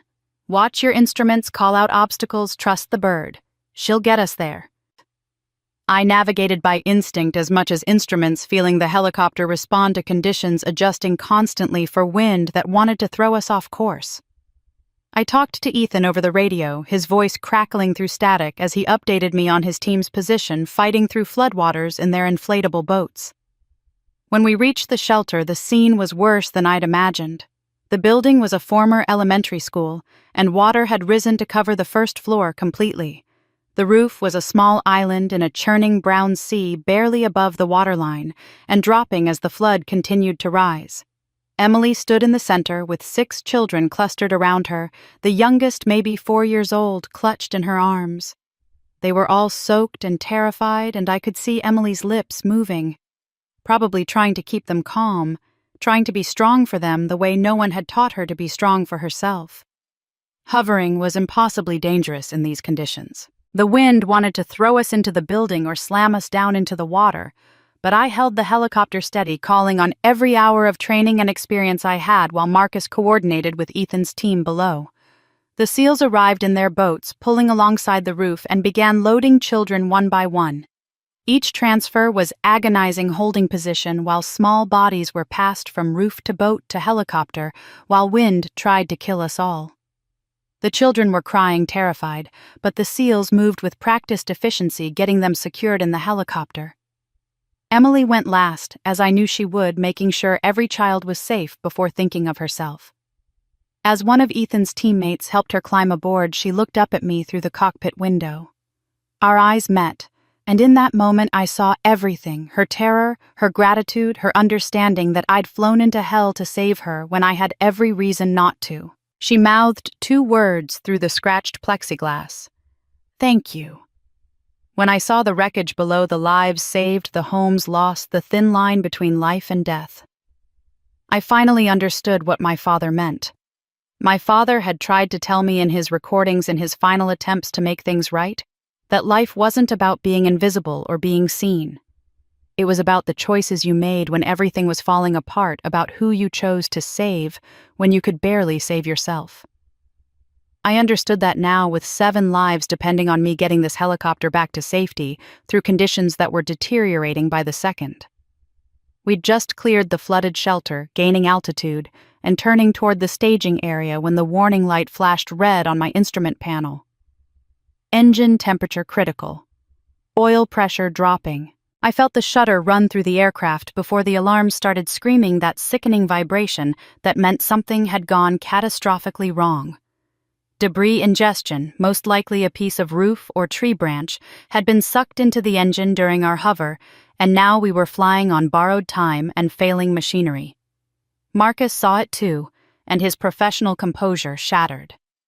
"We're going down," he said, his voice climbing toward panic. "We need to... emergency protocols." I cut him off, my voice level and calm even as my mind raced through options. I keyed the radio. "Ethan, we've got a problem. Engine failure. We're not going to make it back to staging." I tried to keep my voice steady, but he knew me well enough to hear the fear I was trying to hide, the calculation happening behind my words as I ran through scenarios that all ended badly. The helicopter shuddered again, harder this time, and I felt us losing altitude. The engine was dying, and we had maybe 90 seconds before it quit completely. I could see the staging area in the distance, 3 miles away through driving rain, utterly unreachable. Below us was nothing but floodwater, brown and churning, dotted with debris that would tear us apart if we tried to land in it. I had 7 people behind me, including 6 children, and my sister, and seconds to make a choice that would determine whether they lived or died. Then I saw it, a clearing barely visible through the storm, what looked like a raised parking lot, or the roof of a warehouse, something solid breaking through the flood. It was small, maybe 60 feet across, and attempting to land there in auto-rotation during a hurricane was insane, but it was the only option that didn't end with us drowning in the flood or crashing into debris. "Marcus, we're going down there," I said, pointing. "Auto-rotation protocol. Call it out for me." "That's impossible," he breathed, but his training was overriding his panic. He started reading off airspeed and altitude, his voice shaking but functional, while I fought the controls. Autorotation is a controlled crash using the upward rush of air through the rotors to slow your descent when the engine quits. I'd practiced it 100 times in training in perfect weather with instructors watching and plenty of room for error. Never in a hurricane, never with lives depending on me getting it exactly right. The helicopter fell like a stone wrapped in wind shear and rain. I adjusted pitch and collective by instinct, feeling more than seeing the right angle of descent, the right speed, trusting years of muscle memory and experience. The children were screaming behind me. Emily was sobbing. The cleared area rushed up through the rain and I pulled collective at the last possible second, bleeding off speed, and we hit. The impact was brutal, slamming me forward against my harness hard enough to crack ribs. The helicopter skidded sideways, metal shrieking against concrete. And then water was pouring in through seams and emergency exits as the flood surged around us. But we'd survived the crash. Now we had to survive the flood. My training took over, shutting down fear and pain, reducing everything to simple, sequential tasks. "Emergency exits now," I shouted to Marcus. We got the side doors open and started pulling people out. The children first passing them through to Marcus, who was standing in waist-deep water on what turned out to be a grocery store roof. Then Emily moving like she was in a dream, her eyes unfocused with shock. I was the last one out, pulling myself through the exit just as the cockpit filled completely, the helicopter settling lower into the flood. We clung to the aircraft's hull as the storm raged around us, 7 people holding onto metal in the middle of a hurricane. And I thought about all the times I'd flown into impossible situations and somehow made it out. This felt different. This felt like I'd finally pushed my luck too far. But then I heard it, the sound of an outboard motor cutting through wind and rain. Ethan's team racing toward our last known position, emerging from the storm like ghosts. The next few minutes were chaos. SEALs pulling children into boats, wrapping them in thermal blankets, doing rapid medical assessments. Emily being lifted unresponsive, her eyes open but seeing nothing. Marcus helping coordinate his panic transformed into action, and then Ethan reaching for me, pulling me into the boat, and I collapsed against him, my strength finally giving out. "I couldn't lose her," I whispered into his chest, shaking so hard I could barely speak. "Not like this. Not after everything." And he held me tight, one hand in my wet hair, and I felt his own fear in how tightly he gripped me. "You didn't. You saved her. Again.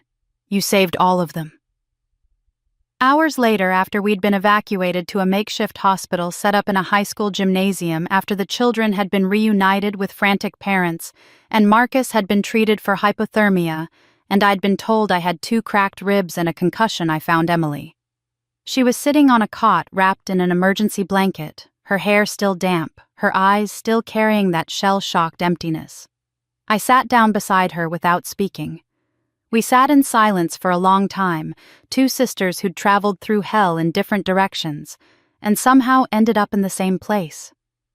Finally, Emily spoke, her voice hoarse from screaming during the crash. "You've saved me twice now. Once from that helicopter, and once from myself." I thought about that, about the Emily I'd raised as a child, and the Emily who'd destroyed our father's final wishes, and the Emily who'd volunteered at a shelter trying to become someone better. "That's what sisters do," I said finally. "Even when it's hard. Especially when it's hard." Emily turned to look at me, tears streaming down her face. "Can we start over?" I considered the question, thought about everything we'd been through, all the pain and betrayal and slow, difficult healing. "Not start over," I said.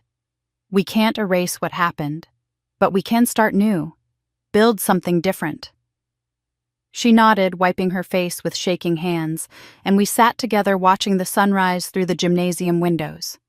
The storm had passed, leaving devastation in its wake, but also this, another day, another chance, another sunrise that I'd delivered by flying into hell and bringing people home.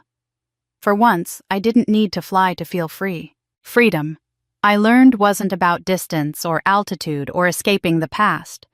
It was about choosing who you became after the fire, about what you built from the ashes.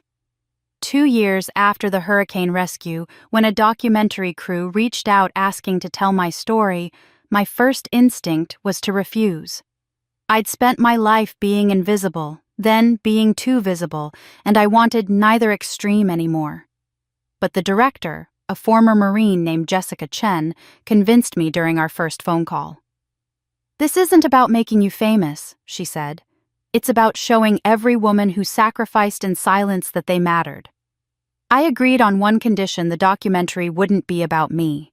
It would be about all the invisible women who gave everything without recognition, without acknowledgement, without even the expectation that anyone would notice.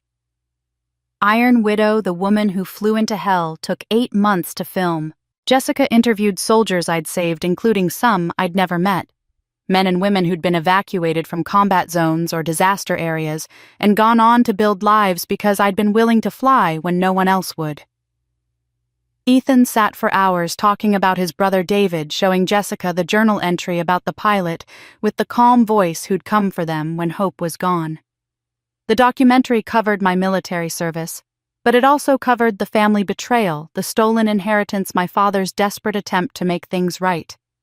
Jessica didn't shy away from the ugliness from Emily's crimes and my mother's complicity, but she also didn't turn it into exploitation. The most surprising interview came from Emily herself. She'd called me before agreeing to participate, nervous about whether I'd be okay with her involvement. I told her the truth: it was her story too, and she had a right to tell it. Emily spoke candidly about jealousy, about what it had cost her to be valued only for being pretty, about the redemption she was still working toward every day. "I destroyed my sister because I couldn't stand that she was everything I wanted to be," she said directly to the camera. "And she saved me anyway. Twice." That's the story people need to hear. The film premiered at a small festival and became an unexpected success, sparking national conversations about family dynamics, women in the military, and what real forgiveness looked like.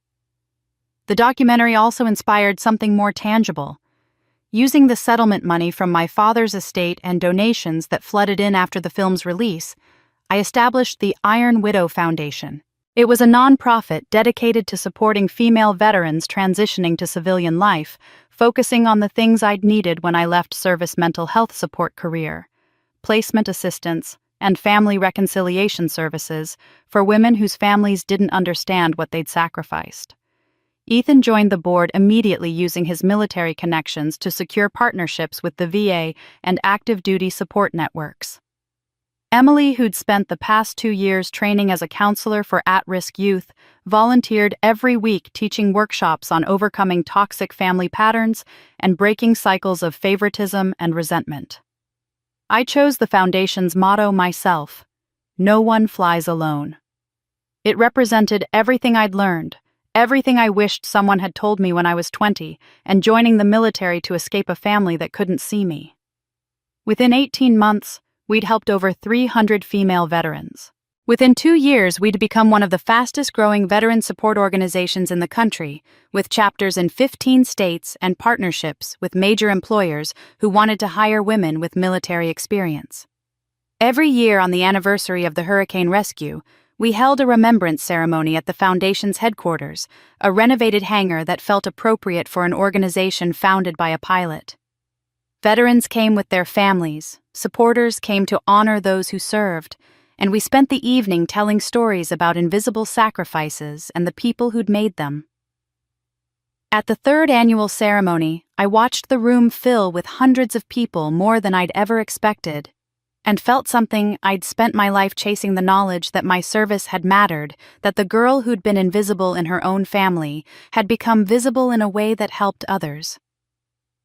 The keynote speech that year came from an unexpected source. Maya Torres, now 11 years old, had been 4 when Emily held her on that flooded rooftop during the hurricane. She walked to the microphone in a dress her mother had helped her pick out and spoke clearly about the pilot who saved them, about being cold and scared and thinking they were going to die, and then hearing helicopter blades cutting through the storm. "Miss Vanessa flew into the worst day of my life and brought us all home," Maya said, her voice steady despite her age. She crashed her helicopter to save us, and she didn't even know our names. That's what heroes do. She stepped away from the microphone and walked directly to me standing in the front row, and raised her small hand in a salute. I returned it, tears streaming down my face, and the entire room rose in applause. Emily was standing in the audience beside Ethan, and after the ceremony ended, after I'd hugged Maya and thanked her for her courage, Emily took my hand. "Dad would be so proud," she said simply, her voice thick with emotion. I looked at my sister, at the woman she'd become through years of hard work and genuine change, and I replied, "He'd be proud of both of us."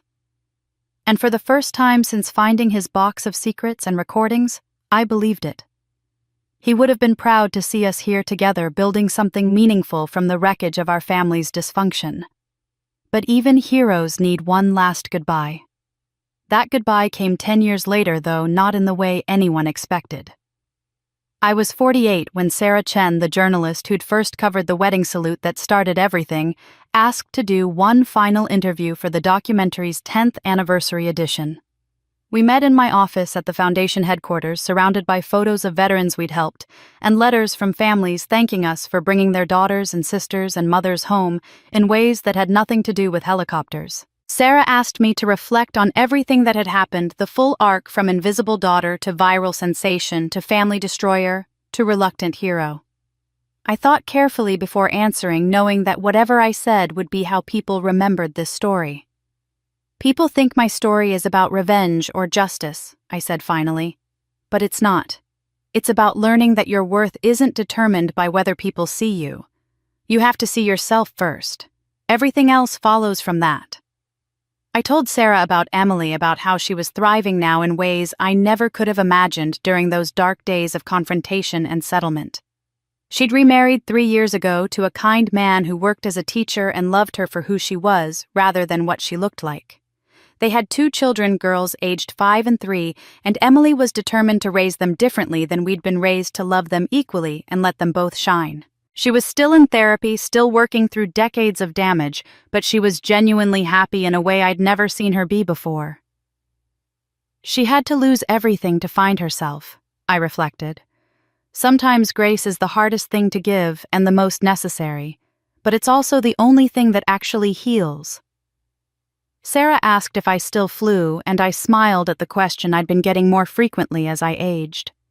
I admitted I'd retired from active flying 2 years ago after a minor health scare, nothing serious, but enough to remind me that I wasn't 25 anymore and reaction times mattered in aviation.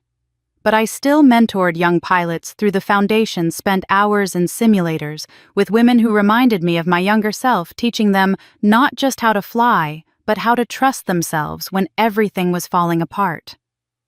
Flying was never just about being in the air, I explained.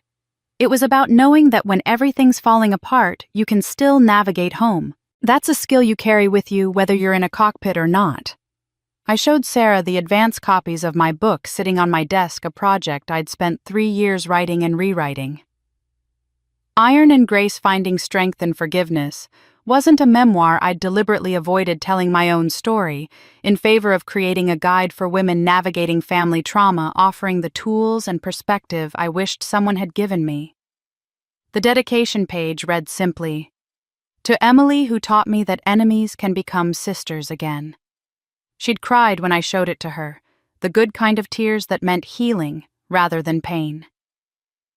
After the interview ended, Sarah's camera crew followed me as I left the building and drove to the small airfield where I spent most of my free time. It was a clear afternoon, the kind of perfect flying weather that still made my heart ache with longing despite my retirement. One of my mentees, a 23-year-old former Air Force pilot named Jordan, was practicing takeoffs and landings. Her movements smooth and confident as she brought her aircraft down again and again, building the muscle memory that would save her life someday. Ethan joined me by the fence, his hair gray now, but his presence still solid and steady beside me. We held hands in comfortable silence watching Jordan work, and I looked up at the sky remembering everything. Afghanistan and the 6 men in the riverbed. The hurricane and Emily on the flooded roof with children clinging to her. Every mission where I'd flown into darkness, trusting that I'd find light on the other side, that I'd bring everyone home, including myself. Jordan landed perfectly, her wheels kissing the runway with barely a bounce, and I applauded. She taxied over and waved from the cockpit, grinning with the pure joy of someone who'd just done something difficult and done it well. Ethan turned to me with a question I'd been asking myself. Miss it. I thought about it honestly, examining whether the ache I felt watching Jordan fly was regret or nostalgia or something else entirely. Then I shook my head. No, I'm exactly where I'm supposed to be. The camera captured me looking at the horizon at peace in a way that had taken decades to achieve. I was no longer the invisible daughter or the forgotten sister or Iron Widow or any other identity someone else had given me. I was simply myself, finally, and that was enough. They called me Iron Widow, but I was never made of iron. I was made of grace. And somewhere above the clouds, I know they're all waiting for me, my father David, and everyone I ever brought home. But not yet. Not yet. And so ends the story of Vanessa, the woman they called Iron Widow. From an invisible daughter forgotten by her own family to a courageous military pilot who flew into hell to save strangers, to a woman who faced betrayal from those she loved most and chose grace over revenge. Her journey reminds us that true strength isn't about being made of iron, it's about having the courage to forgive, the wisdom to know your worth, and the grace to help others, even when no one helped you.